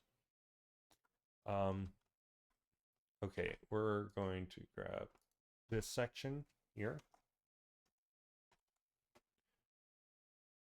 As always, Marxism doesn't make prophecies about the future, but expresses the conditions. It is a science which registers the laws which link events together, and we have never claimed that individual events can't roam about in a vast field of variability. This applies to past events just as much as to the future, and it's possible to be mistaken about the latter as much as the former. If conditions are different, events will be different. In any event, the party's duty will always be to indicate, among the various possibilities that exist, the one which is most favorable. Our prediction, rather than prophecy, of 1956 remains unchanged. We wrote, quote, "The post-war decade of advance in world capitalist production will continue for some years yet. Then, interwar crisis, analogous to that which broke out in America in 1929. Social slaughter of the middle classes and of the bourgeoisified workers. Revival of a movement of the working class, world working class, and every ally rejected. New theoretical victory of the old theses. Single communist party for all the states of the world. Towards the end of the 20-year period, the alternatives for the difficult century are Third War of the Imperial Juggernauts, or International Communist Revolution. Only if the war doesn't run its course will the emulators die." End quote. This is from Programa Comunista, October 1956. Did we read that? 1956. No, we didn't. Okay. The predicted 20 post-war years are more than double that now, due to a slower pace in the progression of capitalist production. But the alternatives which were put forward for the latter years of this difficult century remain the same. Should I get this? I'll get it and we might remove it. I'm not sure. We'll see. And I think it's time to go back up and start breaking these down. So I just said the party anticipates and prepares for imperialist wars, And the reason why I'm not going to go into greater depth is because we're going to address this later down. Okay. So the imperialist war crisis phase has four phases: preparation, outbreak, development, and immediate post-war. Party uses its preparation to take advantage of each phase of imperialist war in order to give itself stronger ground in an attempt to overthrow capitalism. So each one of these is going to have its own tactics in regards to it. To take advantage of the outbreak period requires a party already in existence and taking the correct stance learned from historical experience, revolutionary defeatism. In the Imperialist War, despite something the parties prepared for and sees as a potential point of attack against the bourgeois state, is not something we hope for. The capitalist system is revivified by the advent of imperialist war, and if the party fails to take advantage and stop it before it reaches maturation, then our task becomes more difficult in the victorious imperialist countries manyfold, and more difficult in losing countries in many ways.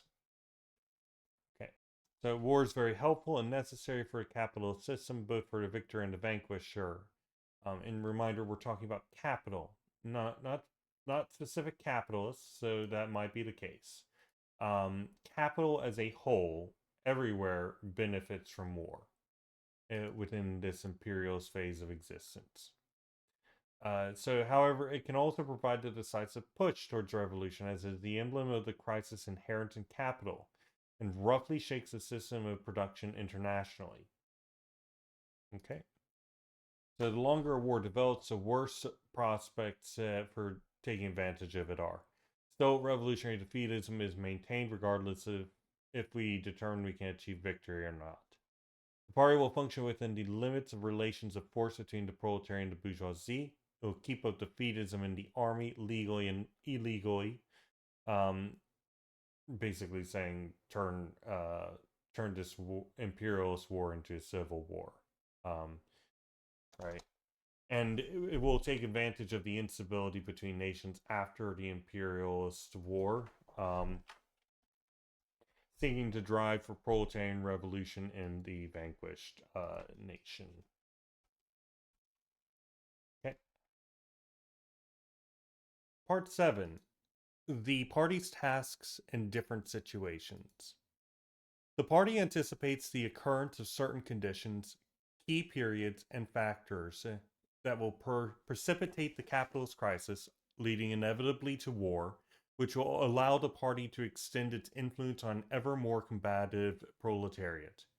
In relation to this possibility, a delay in the outbreak of the war could possibly be more favorable, but such a consideration will not drive us into the arms of humanitarian and interclassist pacifism. Engels expressed similar hopes too. At that time, a revolutionary development of the proletarian movement was not, in principle and praxis, in contrast with the presence of social parliamentary delegates, and with activity conducted, even in the temple of bourgeois democracy, aiming to constrain the state to make choices less favorable to the working class, and especially to use parliament as a tribune for revolutionary propaganda. A war against Germany, seat of the most advanced units of world socialism, could have retarded, in the sense of slowed in this case, this development. It wasn't reformism. Engels gave open warnings to the bourgeois state, keeping alive in the proletariat the consciousness that barricades in due time would be put up. Okay. In the situation as it stands today, the renewal of the movement in a revolutionary direction will be observed in widespread proletarian defensive reaction, in the rebirth of classist union organisms, in a noticeable influence of the party on the class and on its economic organizations, where the party aims, first of all, to get the class to spit out all those ideologies and programs based on democratic action and on the utilization of bourgeois institutions. Okay. We'll get this too.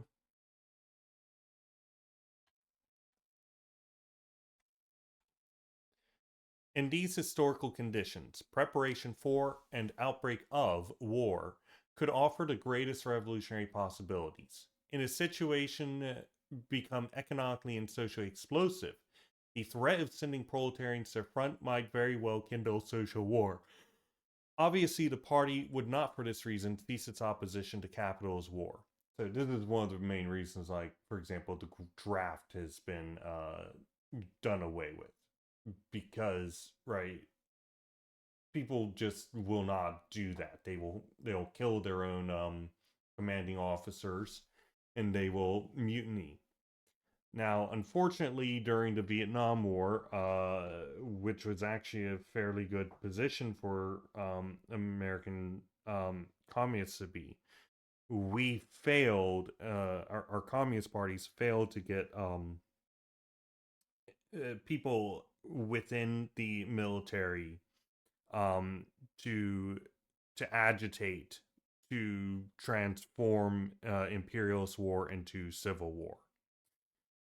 And essentially what this meant was that because the party failed to act as a leader, including within the military, it failed to take advantage of that. So even though, if you actually look at the Vietnam War, a significant portion of deaths of commanding officers and the like were just from people in the U.S. military just fucking killing their own commanders. Fragging was a term. It really didn't go down that well for us ultimately. It worked for the anti-war movement, but there's very little appreciable material difference. Now, I will say that it's important to note that the Vietnam War veterans very much trended towards anti-communist, like extremely so. Things like the My Lai massacre were not like special. The only thing that was special is that somebody interrupted it. Such absolute massacres and rapes and pillages of these villages were very, very, very common.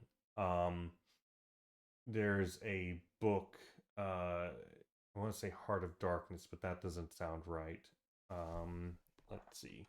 Yes, Kill and Everything That Moves, that goes over this, and it's very haunting. I listened to the guy talk about his book and some of the events that went, man, and holy shit.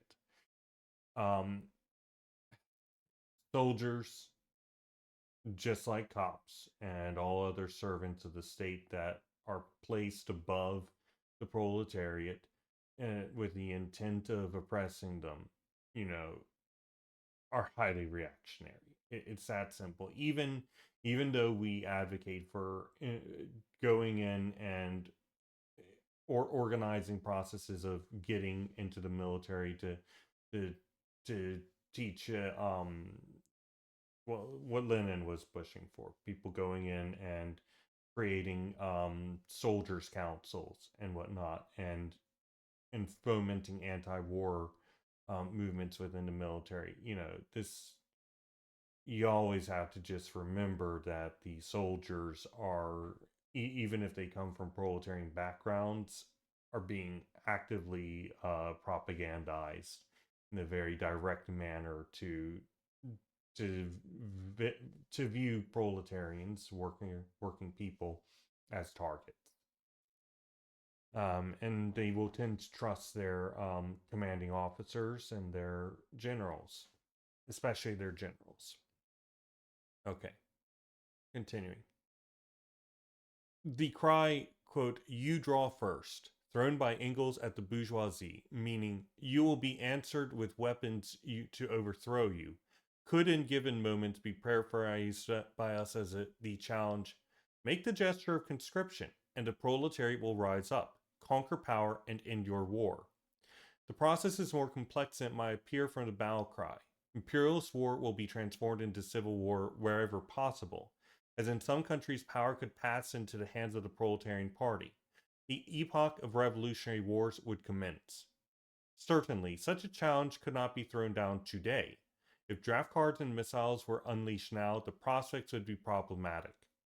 But the party, however reduced in dimensions it is today, as a matter of historical necessity, would, in such an instance, not limit itself just to registering facts and interpreting them. Rather, as always, by deciphering them, it would strive to discern possibilities, however minimal, offered by a third war that had been unimpeded at its commencement by the proletariat. That is, a proletariat still insufficiently organized and still largely influenced by traders. Okay, this doesn't. You're still just doing this, registering facts and interpreting them. You're just saying, oh, part of this interpreting or registering facts is this stuff, you know. So I don't know why they try to make that distinction. It's nonsensical. The question is whether or not you're going to take any action. All right, continuing. The party in wartime, whilst it knew that the objective and subjective conditions which make revolution and the seizure of power possible were non existent, did not renounce its tasks while awaiting better times, but proposed once again the pivotal points of the program and the correct tactic, potentially translatable into unambiguous slogans. An example of this may be found in our platform of 1945, drawn up whilst the war was still in progress. In this situation of that time, armed proletarian forces were present, few in number but significant. However, they were in the service of opportunism and a class enemy. The party's forces were dispersed and its influence on historical events was nil. The primary need was its reconstitution on a firm theoretical and programmatic basis, and this was the principal task of the platform. However, in addition, there is no hesitation about setting in place the characteristic cornerstones of tactical orientation along those of theory, above all, so as to avoid, quote, disorderly and unanticipated last-minute reactions, end quote, becoming the regular response to future situations. Whilst forecasting that the trajectory of the curve of class struggle would be downwards, there's no exclusion in principle of the process. Reconstitution of the party, its strong influence on the class, and change in direction of the proletarian struggle. To this end, the party established certain tactical points which were framed unequivocally within the context of revolutionary defeatism. This it was necessary to do despite there being no practical application either in the present or the post-war cycle, which he characterized as harsh police control imposed on proletarians by the victorious armies in the conquered countries and then by the then national bourgeoisies aided by Stalinist opportunists. Yeah, just look at what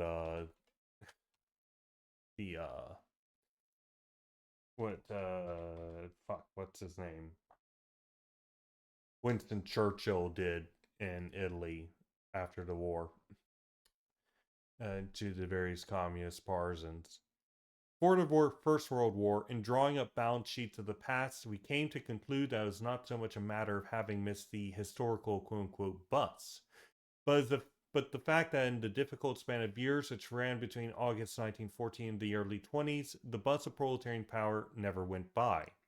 In spite of this, the left, initially a current, then organized into a fraction in the Socialist Party, and finally at the head of the Communist Party in Livorno, was not mistaken due to excessive optimism or voluntarism, provided it makes sense to talk of mistakes.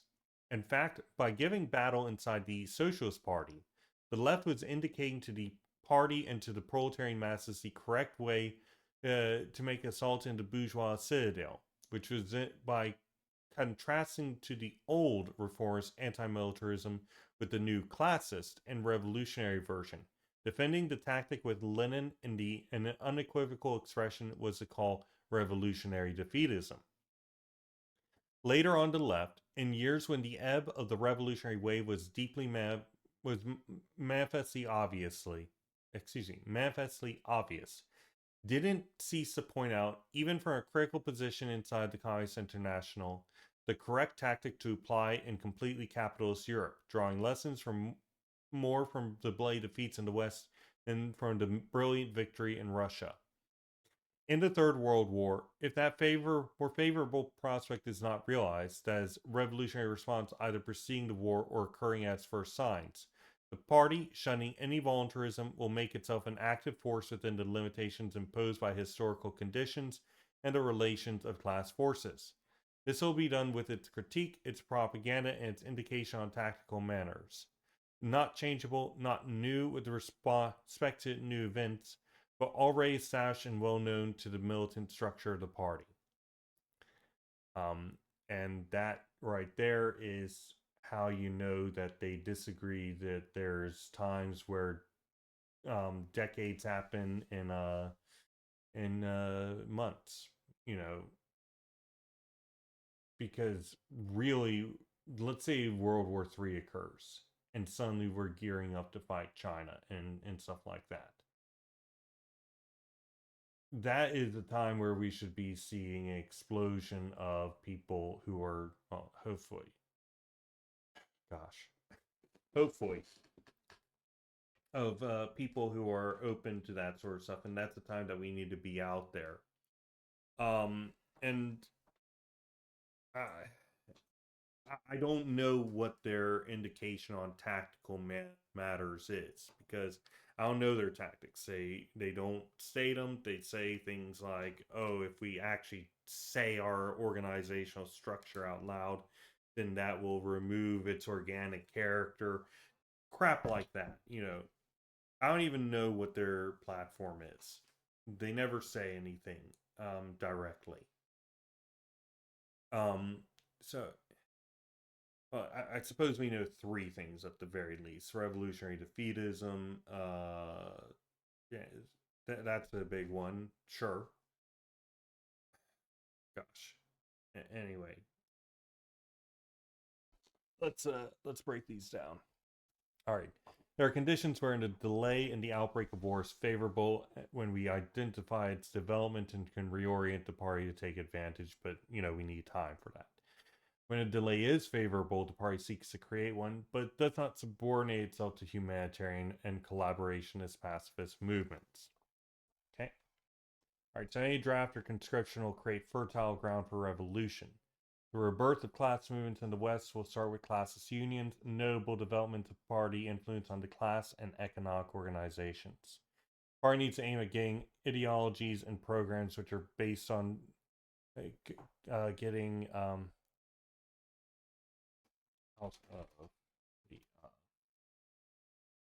these organizations. Needs to aim at getting ideologies and programs which are based on democratic action, use of bourgeois institutions out of these organizations. Okay. Never mind, that section didn't actually explain anything. All right, we're going back. So, part 8, Defencism and Intermediatism. The attitude of our movement to imperialist wars is inscribed in the tactic codified by the left and by Lenin, refuting, above all, these slogans which, whilst assuming a revolutionary guise or pretending to preserve alleged socialist conquests, are nothing other than ways of conserving the bourgeois order. Quote, the defensist aspect of opportunism lies in its assertion that the working class, in the present social order, while being the class which the upper class dominate and exploit, runs a risk of seeing its conditions generally worsened in 101 ways if certain characteristics of the present social order are threatened. Thus, dozens and dozens of times we have seen the defeatist hierarchies of the proletariat call on it to abandon the classist struggle in order to help to defend, in coalition with other social and political forces on the national or world stage, the most varied postulates: liberty, democracy, the representative system, the fatherland, national independence, unitary pacifism, etc., etc. In doing so, they throw out the Marxist theses according to which the one revolutionary class, the proletariat, considers all these forms of the bourgeois world to be simply armor, which capitalist privilege dons every now and again. The proletariat knows that in the revolutionary struggle it has nothing to lose but its chains. This same proletariat, transformed into the manager of an allegedly precious historical legacy, into a savior of the failed ideals of bourgeois politics, defensist opportunism handed over, more miserable and enslaved than ever, to its class enemies in the ruinous crisis that unfolded during the First and Second Imperialist Wars. End quote. Equally, we reject all intermediatism, quote, a term by which we mean the pretense of indicating, as a main and preliminary objective, The application of the strength and effort of the revolutionary proletariat not to the overthrowing of its class oppressors, but to realizing certain conditions in the present society's mode of organization, which would offer it more favorable terrain for later conquests, end quote. And then, quote, in the complementary to defencism guise of intermediatism, opportunist corruption no longer advocates just the negative aspect of safeguarding advantages which the proletariat enjoys and which it may lose, but appears also to under the more evocative guise of suggestions about preliminary conquests which might be achievable by acting on situations from which it would be easier to take a leap towards its main conquests. All of this, be it understood, with the obliging and wholehearted assistance of the more modern and fully developed part of the bourgeoisie and its parties. End quote. The Marxist Vanguard Party, having for its essential task the accurate decipherment of the development of conditions favorable to the maximum of class action, must dedicate itself during the whole historical course to develop and lead that action to victory, not to construct its intermediate conditions. Right, I'm just going to say straight out that this is fucking stupid. When you're walking to the other side of the bridge, there is actually space in between where you are and where you're going. And good luck making that leap. If this is a class war, if we're understanding it's a war, that means that we are going to be moving from varying different terrains, right? We're going to be moving from varying different things and trying to avoid being cornered into unfavorable terrain, wherein we can have our forces broken up by the enemy and then we get just taken out. This is basic, literally basic tactics, basic strategy. A baby would understand this just by playing with freaking army men, those plastic toys. Yeah, HOI4. Fuck it. Just play that and see what happens when you situate your armies on terrible terrain. Where your forces can be broken up into little bits and pieces, and then you just get absolutely consumed and destroyed by a much smaller force. The idea that you don't, go in and seek to create better conditions for yourself to undergo further struggle is absurd on the face of it. Nobody who's read Rosa Luxemburg's Reform or Revolution is going to come away and say, oh, well, we need reform that makes things better for us just because we want a better capitalism. No, the entire point is to put yourself on more favorable terrain to engage in revolutionary fighting. I don't understand their basis for making this argument that this is an incorrect position. Yes, it's true that there's certainly sections of the bourgeoisie who will agree with granting you better organizing and tactical terrain. There's sympathizers. There's all sorts of stuff. And there's others who want to bait people into going into the wrong direction. That's a thing that happens in war. Your opponent will bait you, and if you aren't cognizant of where you are and where you're going, then what will happen is some forces will split off and then be easily defeated, and then your line is broken. You want to avoid that. But when it's not a bait, when it's a real thing, you absolutely want to take it. Frickin' take it. Don't sit there and be like, oh well, their entire line over here is just completely collapsed. But let's not fight that there. Let's just continue doing the exact same thing. This is not what a functioning army looks like. It's not what a functioning fighting force looks like. This is what people call ultras. The goo goo gaga. Infantile disorder babies. Oh gosh. All right. Therefore, I'm not going to bother getting this because we've already gone through this. Um, and yeah, adaptive military forces. The issues you cannot often tell if a line has fully collapsed. Now, yes, most certainly, you cannot always tell. These tactics are extremely well developed, right? But the entire point of the party is to act as the general staff of the revolution, to act as the generals, the leadership, so that so the proletariat, as they're engaging in their struggle, don't make these freaking mistakes. And it does require discipline and stuff. However, what it doesn't mean is that your commanding officers become so utterly conservative, they're unable completely to actually go in and take advantage of the situations put before them that the struggles of the proletariat have created, right? I can think of nothing more morale shattering than fighting and fighting and fighting over this particular area over here. And then, you know, it's suddenly open. You manage to do it. It's a real thing. And then your commander says, don't go. We're just going to keep on fighting this same battle over and over and over again. We're not moving forward. Yeah, it's Verdun. Where you know, there's entire yeah. Eh, World War One battles were a thing.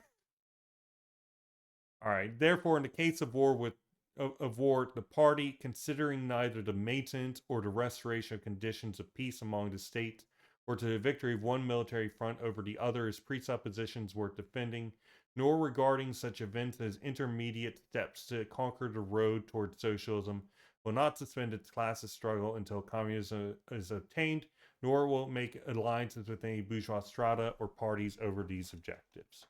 All right, so I'm just going to put this in here and say goo goo ga ga. And that's all that really needs to be said there. No, I'll come back later and do a um full analysis of this conception. Um, it, they have not actually made any. Their only argument is effectively that it could be a trap, and therefore we will never do it. That's that's not how it works. It's not how it works. All right. Part 9, Revolutionary Defeatism. Quote, the Marxist recognizes there have been progressive wars, but in 1914, as in 1939, we were confronted not by war progress, but simply by a conflict between imperialist exploiters. The duty of all socialists was to struggle against all governments in all countries. Furthermore, Marxism declares the impossibility of putting an end to wars without the abolition of class societies and the victory of the socialist revolution. End quote. This last passage, drawn from the draft of one of our writings in 1951, quote, is the first of the theses on pacifism, and is the most important. It destroys any possibility of Marxism-Leninism entertaining movements which have as their goal the suppression of war, disarmament, arbitration, or juridical equality between nations. So Wilson's League, Truman's UNO.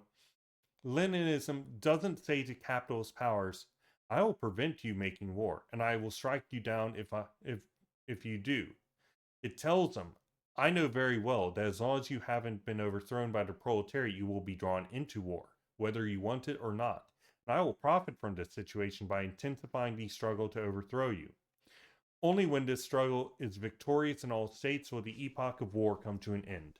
As new wars loom, if in place of Marx and Lenin's dialectical criterion, as much in doctrine as in political agitation, there is substituted the plebeian exploitation of the masses' naivety with regard to the sanctity of peace and defense. It is nothing more or less than to work for opportunism and betrayal. Against the latter, Lenin applied himself to construct the new revolutionary international super hunk Petram. What is this?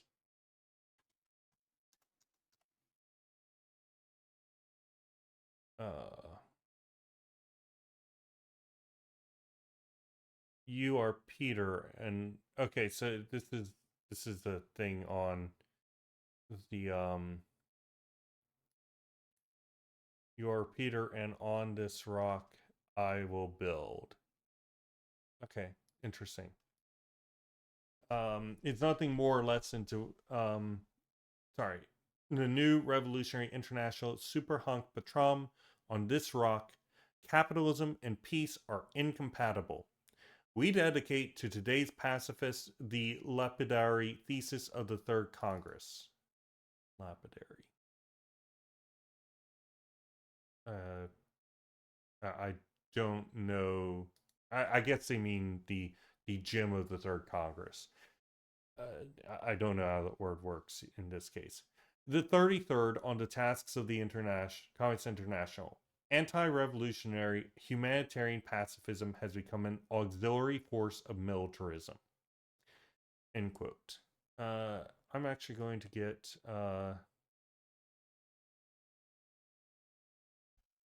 this part. The other stuff is unnecessary.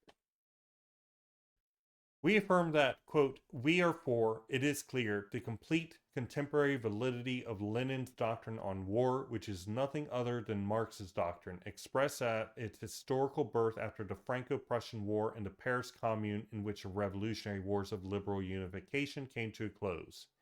Every national or army is henceforth confederated against the proletariat. End quote. At the outbreak of the European conflict in 1914, quote, the bourgeoisie were answered that proletarians have no fatherland, and that the proletarian party pursues the goal of breaking up the internal fronts, with wars offering good opportunities to do so. That it doesn't see historical development in the greatness or salvation of nations. That's international congresses, if it were already engaged in smashing up all war fronts by starting where best it could. End quote. And then, quote, Marxists certainly don't decline to analyze particular wars, but whatever their estimation may be, wars can only turn into revolution on conditions that the nucleus of the international revolutionary class movement, completely separate from government policy and from movements of the military staff, survives and doesn't put theoretical and tactical reservations of any kind between itself and the possibility of defeatism and sabotage of the dominant class's political, state, and military organizations in war. End quote. The true tradition of the revolutionary wing, which converged after the war in the Bolshevik International, is linked to the directive of not renouncing the struggle against the bourgeoisie's power and the forces of the state, even when these are engaged in war and tried by defeat, and to the spreading of a possible international revolutionary action without taking into account any of the possibility of shifting the military equilibrium in favor of the enemy. End quote. And then, quote, Lenin stated explicitly, our task can only be fulfilled by the transformation of imperialist war into civil war. End quote. And then another quote, from the time of the first international congresses of present century, wars between capitalist states are no longer seen by Marxists as a phase of development to be completed with the support of socialists, wherever they may occur, but as the, quote, chance to overthrow bourgeois power through the social war of classes, end quote. With this entire concept that and this duty betrayed on so many sides, Lenin hammered away relentlessly to set it back in place, and with him, the entire Marxist left. The war is wholly imperialist. It has no progressive sides and aspects to it. Proletarian sabotage of all states from behind the lines must be advocated. So, I will say that these guys were making the argument before that fascism was historically progressive because it's a natural tendency that bourgeois states go to, right?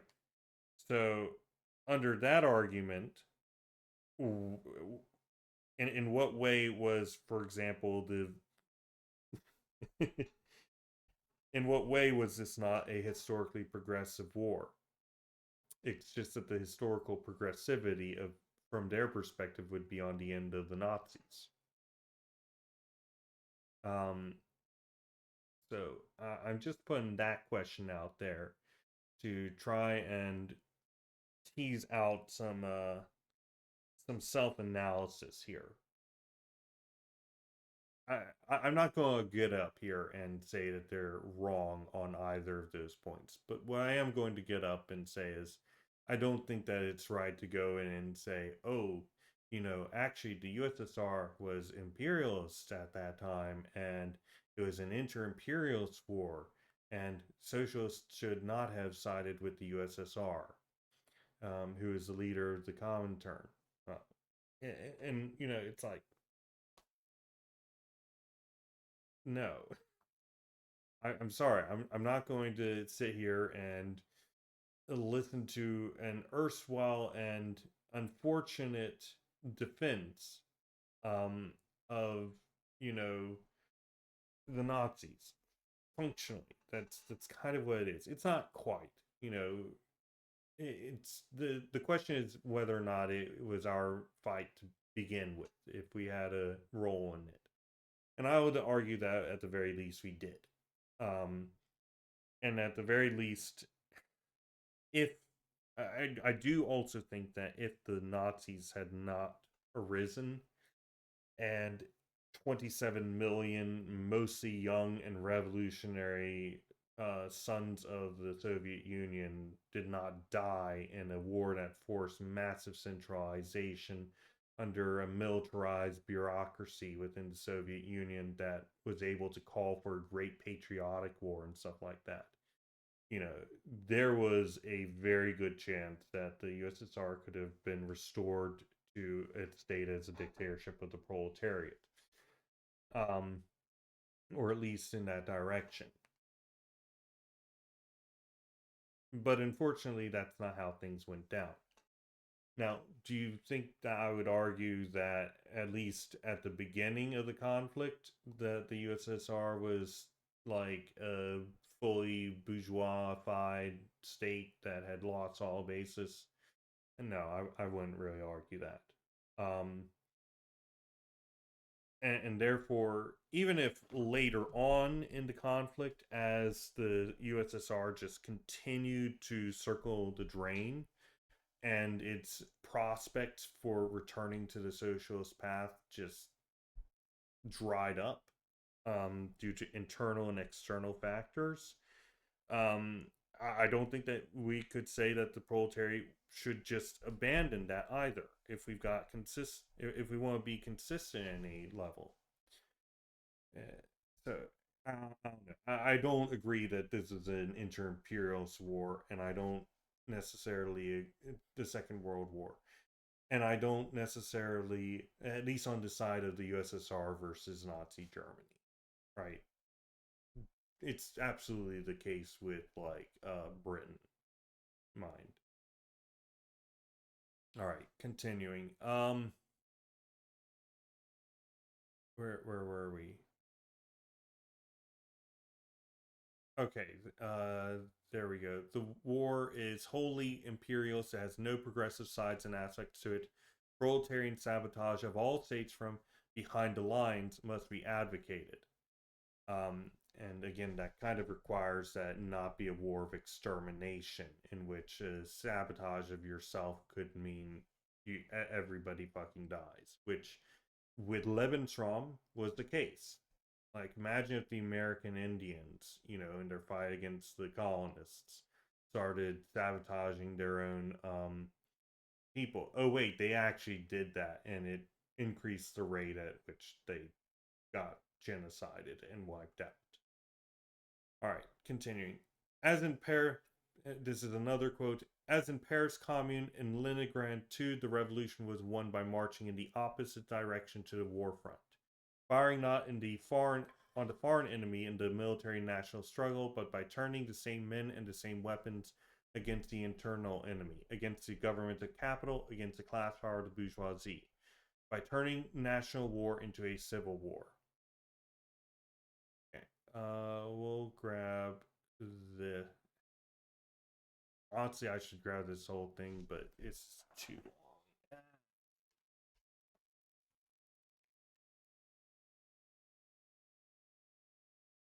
We already know the content of revolutionary defeatism. I'm not going to grab that.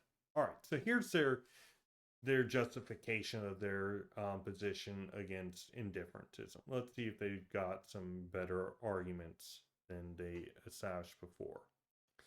In the event that the party is not situated historically to overthrow the system by revolution, proletariat absent or defeated, but with the praxis of defeatism and the internal enemy still applying, it will establish which of the various possibilities would be the lesser evil. For example, alliance of two imperialist groups in war, victory of one, or victory of the other. As regards the Second World War, we reckon that the lesser evil would have been the ruin of the capitalistically stronger and tougher monster of Washington, which would have involved the victory of the Nazis.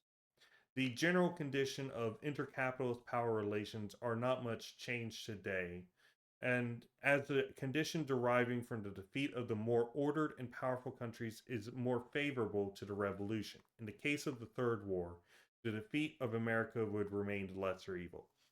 I will also say that it's not until after World War II, with a series of profoundly intelligent maneuvers by America with policies and whatnot justified by the fight against the USSR and extracting out of Europe, that it rose to the powerhouse it is today. That's not to say that America was weak beforehand, but it was weak. Let's just be pretty clear about that. This is kind of a looking back on things sort of thing. So some of the stuff that America did was in the financial position. They ended up breaking down the basis for gold. They went in and they did a bunch of stuff with Britain, which broke up its colonies, and then it essentially retook Britain's colonies, but in different and more quote unquote progressive. Not really, but compared to British imperialism and colonialism, a bit more progressive imperialism. So it was really at the result of a variety of very intelligent decisions made taking advantage of things, along with things like the absolute domination America had on the politics of Western Europe,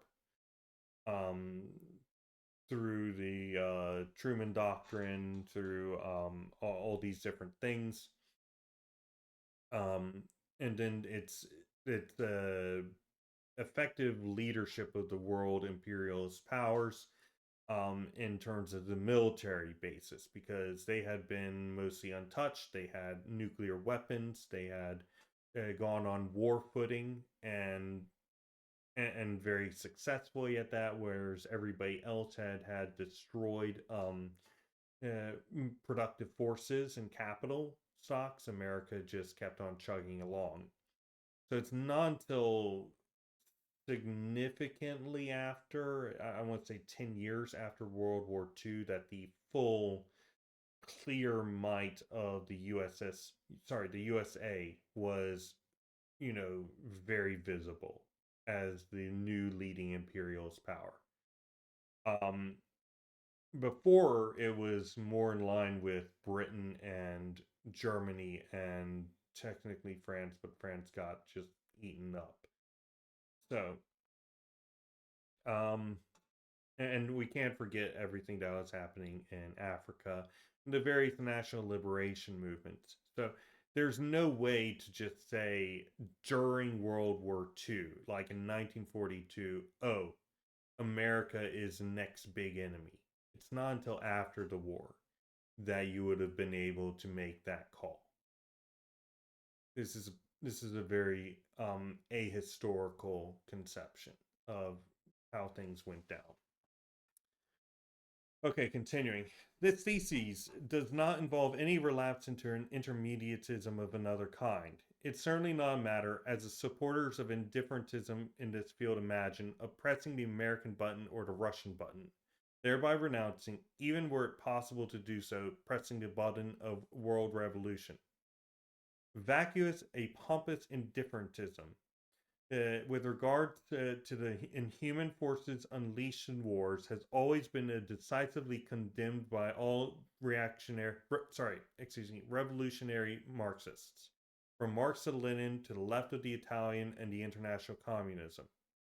Quote, Lenin was extremely well aware of the fact that Marx and Engels, in condemning the wars from 1854 to 55, up to 1870 to 71, nevertheless sided continuously with the particularly belligerent once war had broken out. End quote. However, Lenin notes that up to that time, Bebel and Liebknecht voted on the advice of Marx and Engels against war credits, in contrast to their successors of 1914 in the Reichstag, who, in the middle of the imperialist epoch, fraudulently gloss over the fact that feudal Russia was nonetheless still on its feet, and its collapse was necessary. This necessity didn't mean that alliance should be made with the Kaiser in Britain, or that the renegade Plekhanov should make an alliance with the Tsar in Petrograd. Only a bourgeois and a cretin, says Lenin, doesn't understand that in every country, revolutionaries work for the defeat of their own government, and history has shown that these can come crashing down one after the other. And in fact, it's also documented that the Imperialist War of 1914, Lenin opted for a certain solution. When in agreement with the German delegation, he traveled from Zurich in the sealed railway car. Naturally enough, he was received by everyone as, quote, the notorious Prussian agent Vladimir Lenin, end quote. In fact, people have literally fucking forged letters to this effect to try and say, oh, he was actually a Prussian agent all along. It was proved like, I want to say 5 years ago, maybe 6 or 7, that it was fake and it was created a couple of years later. But it just goes to show, right? Later on, it became evident who had got it right, the Prussian agents or the revolutionary agent. And the same after Brest-Litovsk. Russia and Germany would both eventually collapse. Marx, it was who coined the expression, the best result of war. And we, as usual, only repeat it, whilst it was Lenin who gave us the concept of the lesser evil in the outcome of wars, of application also, be it well understood, to the modern and exquisitely imperialist ones in which the support of any belligerent government is open betrayal. In a text for the Russian Party on 28 September 1914, he said, quote, in the present situation, we cannot establish, from the point of view of the international proletariat, which of the two groups of belligerent nations' defeat would be lesser evil for socialism, end quote. Indifferentism, therefore, is already dead and buried. The two outcomes of the war, to which on both sides we oppose defeatism and revolution, will, if the present powers remain standing, have different effects on later historical development. What then is a more favorable solution from the revolutionary viewpoint? Quote, for us Russian Social Democrats, the party's name had not yet been changed, there can be no doubt that from the viewpoint of the working class and the laboring masses of Russia, the lesser evil for socialism would be the defeat of the Tsar's government. Because that's what they're fighting. They're fighting their own government, not some other government. And this is a very good section right here. And I just want to note this is against indifferentism, not against not about intermediatism. Maybe the next section does not. Their only argument against intermediatism is that it might be a feint by bourgeoisie, and there's sections of the bourgeoisie who help that along. That's their only argument against it. goo gaga. All right. We recapitulate for the moment, treating a third war as certain. War 1, 2, and 3. On both sides of the front, the commitment of revolutionary communist parties is, as always, no support for governance, as much defeatism as practically possible. War 1. The best denouement for the revolution is that of Russia and England fall flat on their backs. The first point was certainly borne out. The second, not. Victory for capitalism. War 2. The best result is that England and America go to the wall. Unfortunately, this doesn't happen. A great victory for capitalism.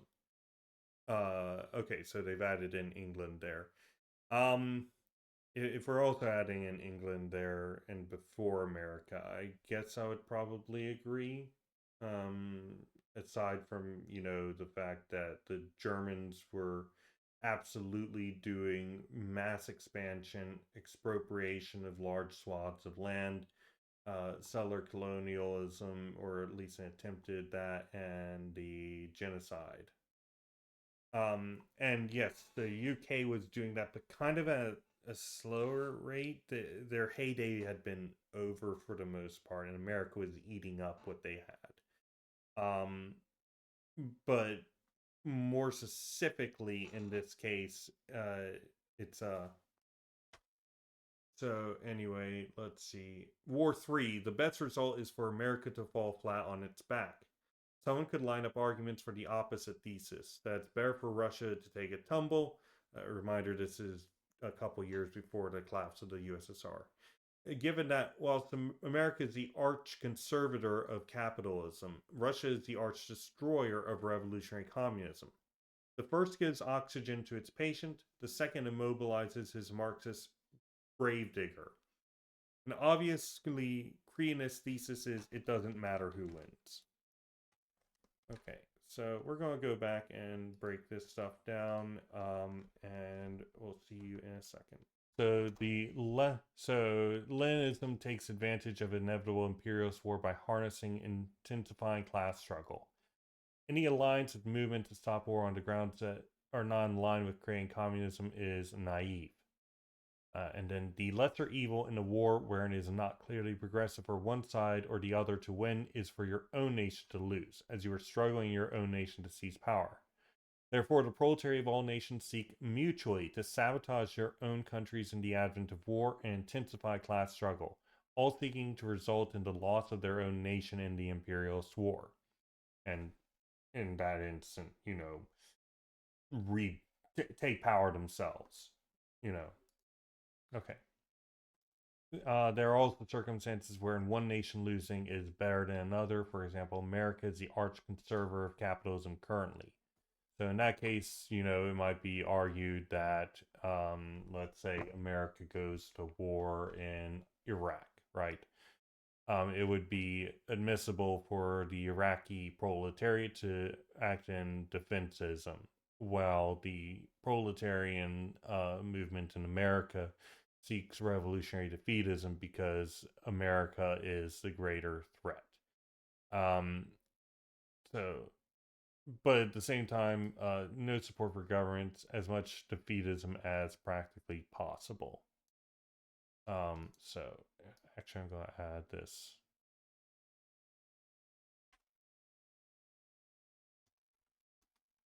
And in that sense, this kind of aligns in a certain sense with the multipolarist conception. So, yeah. Okay. 11. Theses on tactics. 1. The party's tactics on imperialist war, but it wouldn't just... So, Vivian, I use Iraq as an example because that's a capitalist power. But let's use China as another example, right? In this case, is China acting as the arch conservator of capitalism? Not really, but certainly at the very, very least, a developing imperialist power. Right. So, in that sense, the question is, what should the Chinese proletariat do in that period? Yeah. in a Chinese-American conflict, it would even be fine for the Chinese proletariat to rally against America first. That would be the argument that they're kind of making here, um, for good or ill, right?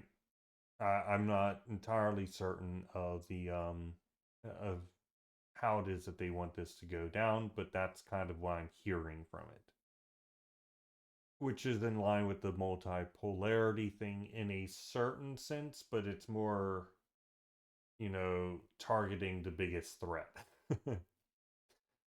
Okay, 11. Theses on tactics. And is this the last bit? Yes, it is. Okay. 1. The party's tactics on imperialist war rests on Lenin's doctrine of revolutionary defeatism, of unreserved, even unilateral sabotage of the war, so as to transform it into a civil war against its own government to enable the seizure of power and the installation of the proletarian dictatorship. The opportunist has reservation during the two wars, but they all added up to the same effect of driving the proletariat to the slaughter for the defense of the class enemy's interests. One of these reservations was their call for defeatist action on the hostile front to be simultaneous. This is an extreme position in imperience, but is in fact impossible to bring about, and became a condition for the renunciation of revolutionary action in support of the war conducted by the bourgeoisie. Rather, what was needed was to foresee and prepare action favoring the defeat of the government in one country alone. If starting out from a position of unfavorable progress of the class struggle, the party judges revolutionary upsurge as a general impossibility. Such a possibility has never been absolutely excluded, since we don't rule out the possibility of particular favorable conditions occurring during some phase of the war, i.e., during preparation, outbreak, development, end, and immediate post-war. Either way, it doesn't change its tactics, as these are safeguards both on the party and on the possibility of classist survival itself. We're probably going to get all of these. 2. The party, while condemning legalitarian pacifism in principle, warning the proletariat that it would be impotent and uncertain of its future if it knelt at the altar of the fatherland in defense, encourages the feeling that exists among proletarians and soldiers against the effects of war, found likewise within the movement and demonstrations against war, but channels it towards defeatism and the revolutionary goal. It will be aiming, both directly and by means of its influence on the defensive economic organization of the class, within which it exists as a fraction, to propagandize against the war and its effects and to mobilize the class against it. For the party, for communists, participation alongside other parties and organisms not of a strictly economic type is to be excluded. Examples of these being committees for peace, disarmament, or friendship between peoples and such like. The party will not embarrass the proletariat by admitting that without a revolutionary movement, it will still be possible to maintain peace. Capitalist peace would arrive eventually, sure, but only after its war cycle, with all its destruction, extermination, and plundering, had drawn to a conclusion, and even then, it would already be carrying in itself the seeds for a future war between the dominant classes of various countries. Lasting peace can only be conquered by civil war against one's own government and bourgeoisie, and a revolutionary war between states with proletarian dictatorships and states still having bourgeois dictatorship. Okay. 3. The party denounces as sheer illusion the request for the disarmament of states. It substitutes for consignment of a people's militia, to have proletarian militia, and affirms the necessity of the military technical preparation of the class and that of legal work and infiltration in the bourgeois army with insurrectional aims. Our watchword is not that of refusal of military service as defended by petty bourgeois movements. Yeah, I'm just going to say that I do not want to join the military, even if there was any chance of me actually managing to agitate within the military for that. Still, if somebody's in it, definitely.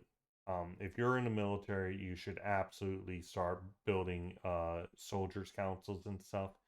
Figure out your legal codes and whatnot, and figure out how to skirt around it and organize anti-military stuff. Now, to be clear, because America is no longer a draft state, the general response is going to be, well, why don't you just leave, right? And to some degree, that is possible, but it's like, well, it'll just be 2 years. Why don't you leave at the end of your tour of duty or whatever?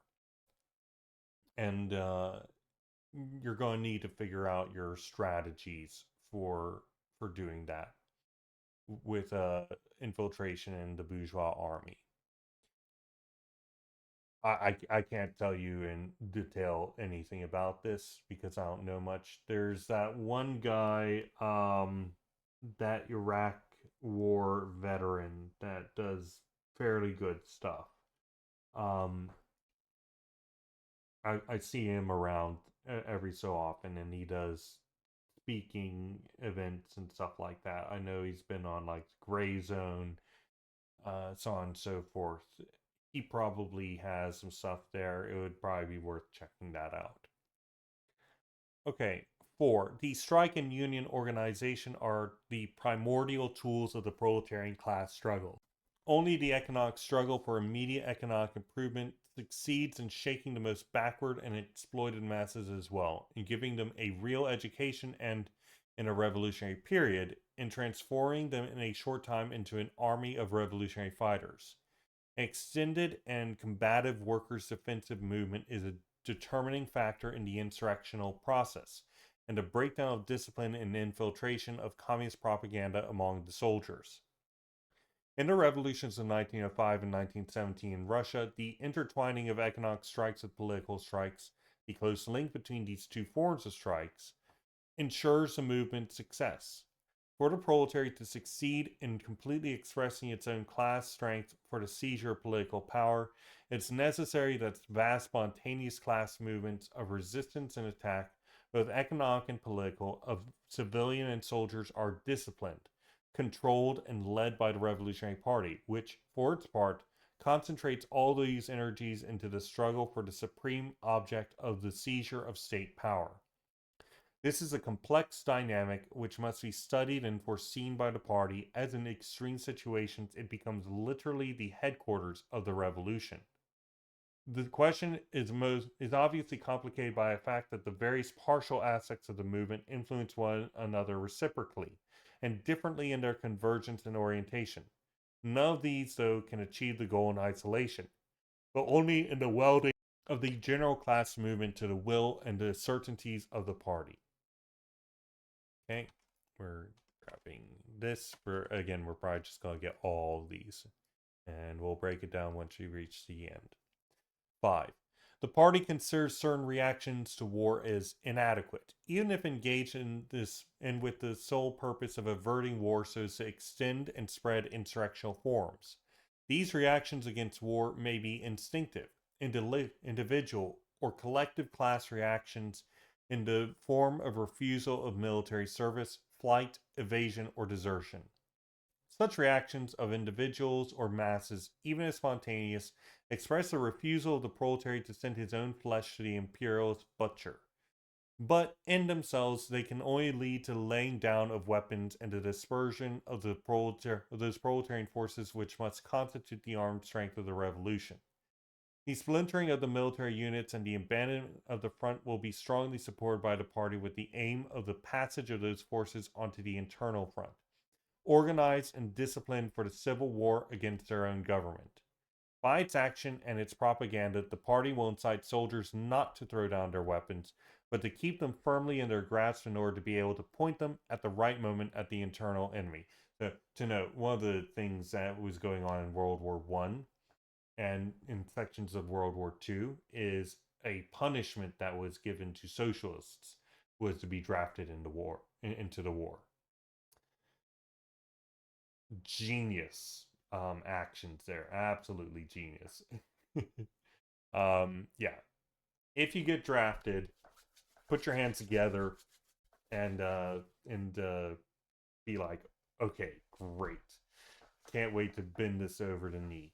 Now, I will say many countries have cottoned on to this. One thing that you can, if you're going to be drafted, and this goes against what I just said, in terms of what you should do, if you go up and say, I'm sympathetic to international communist movements, then they will potentially not pick you up because they know that your job is to turn imperialist war into civil war, right?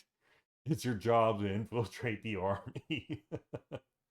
So you can keep that in your pocket, but at the same time, ideally, there's a communist party that can take advantage of your existence as a soldier here, and maybe you can frag your commanding officer. Anyway, only through its legal and illegal intervention in the army with the aim of organizing communist cells, then of units, can the phenomena occur of either part of the bourgeois army passing over the banner of the revolution or its neutrality in the social conflict being obtained.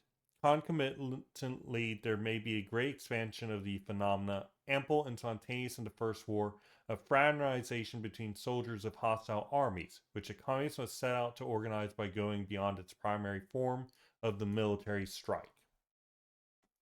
Okay.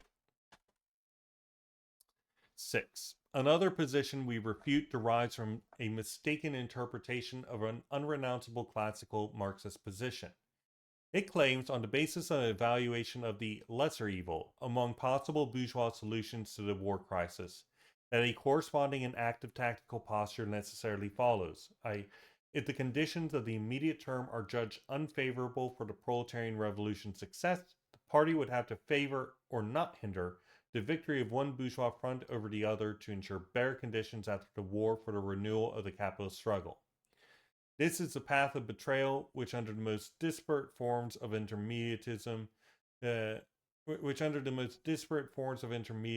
the salvation of the capitalist system. That's not intermediatism. But I think that we already got this. So I'll put this in here. Okay. 7. In case of war, the attitude of the party to opportunism remains unchanged, in fact. The battle against it and its organization must be accentuated, because the war may allow it to bear left camouflage by calling on proletarians to join the war in defense of goals already attained with the goal of reaching more advanced stages on the road to socialism. Even if the war succeeds in breaking the uniformity of opportunism's posture in certain countries, this does not in itself constitute a weakening of opportunism. Its influence on the working class will increase or diminish in relation to a greater or lesser following of the Communist Party and the class. This regrettable opportunist influence will be even more significant if, as in the Second World War, it succeeds in its ploy of directing armed proletarians against their own government, not in order to substitute with the proletarian dictatorship, but with other bourgeois governments, passed off by the opportunists as progressive so as to ensure lining up on either the pro-Russian or the pro-American front. In the First World War, the Second International, dominated by opportunism, collapsed, and the International left, with Lenin, oriented towards the refoundation of the World Proletarian Organization. However, the collapse did not suffice to eliminate the old organization's bastardizing influence, since the foundation of the Communist International and its national sections came late in the day.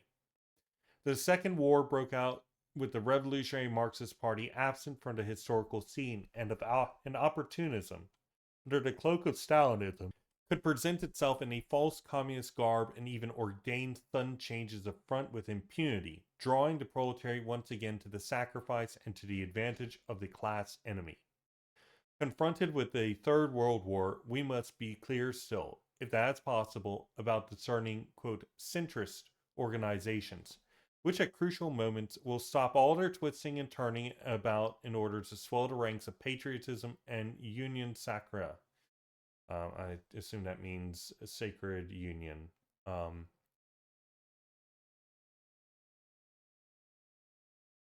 um,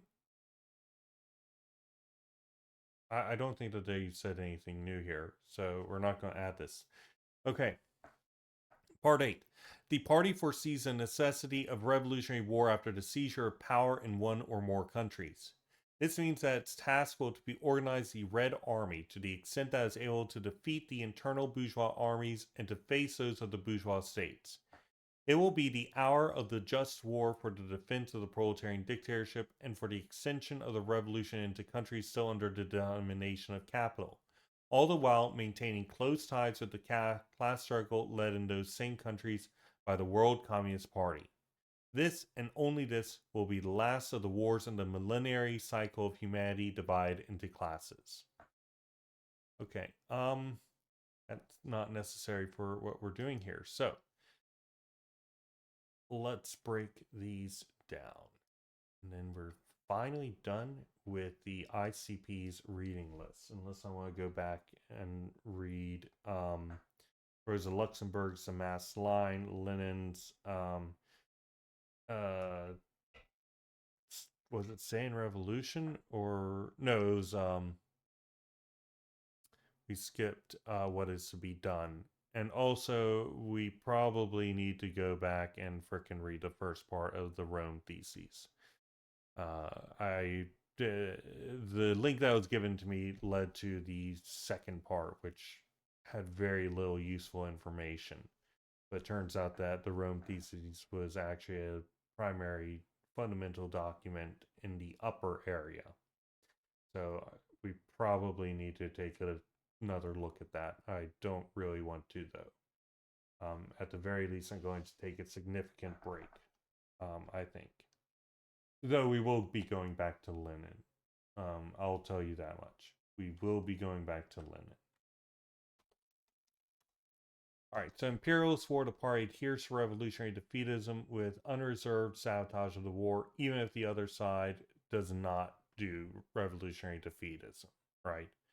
And the party focuses on revolutionary defeatism in one country, its own country, non-simultaneous revolutionary defeatism. Your duty is to your own country. That's where you're engaging in your struggle. You're not engaging struggle over on the other side. Now, you should definitely collaborate with the international, not definitely, you are collaborating internationally. You are working with other communist parties internationally, with the international and all that.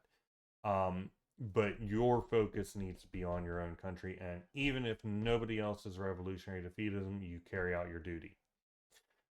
You carry out your ethical and tactical duty, which are the same thing. Okay. All right, so the party agitates against the war even while preparing to profit with support from it.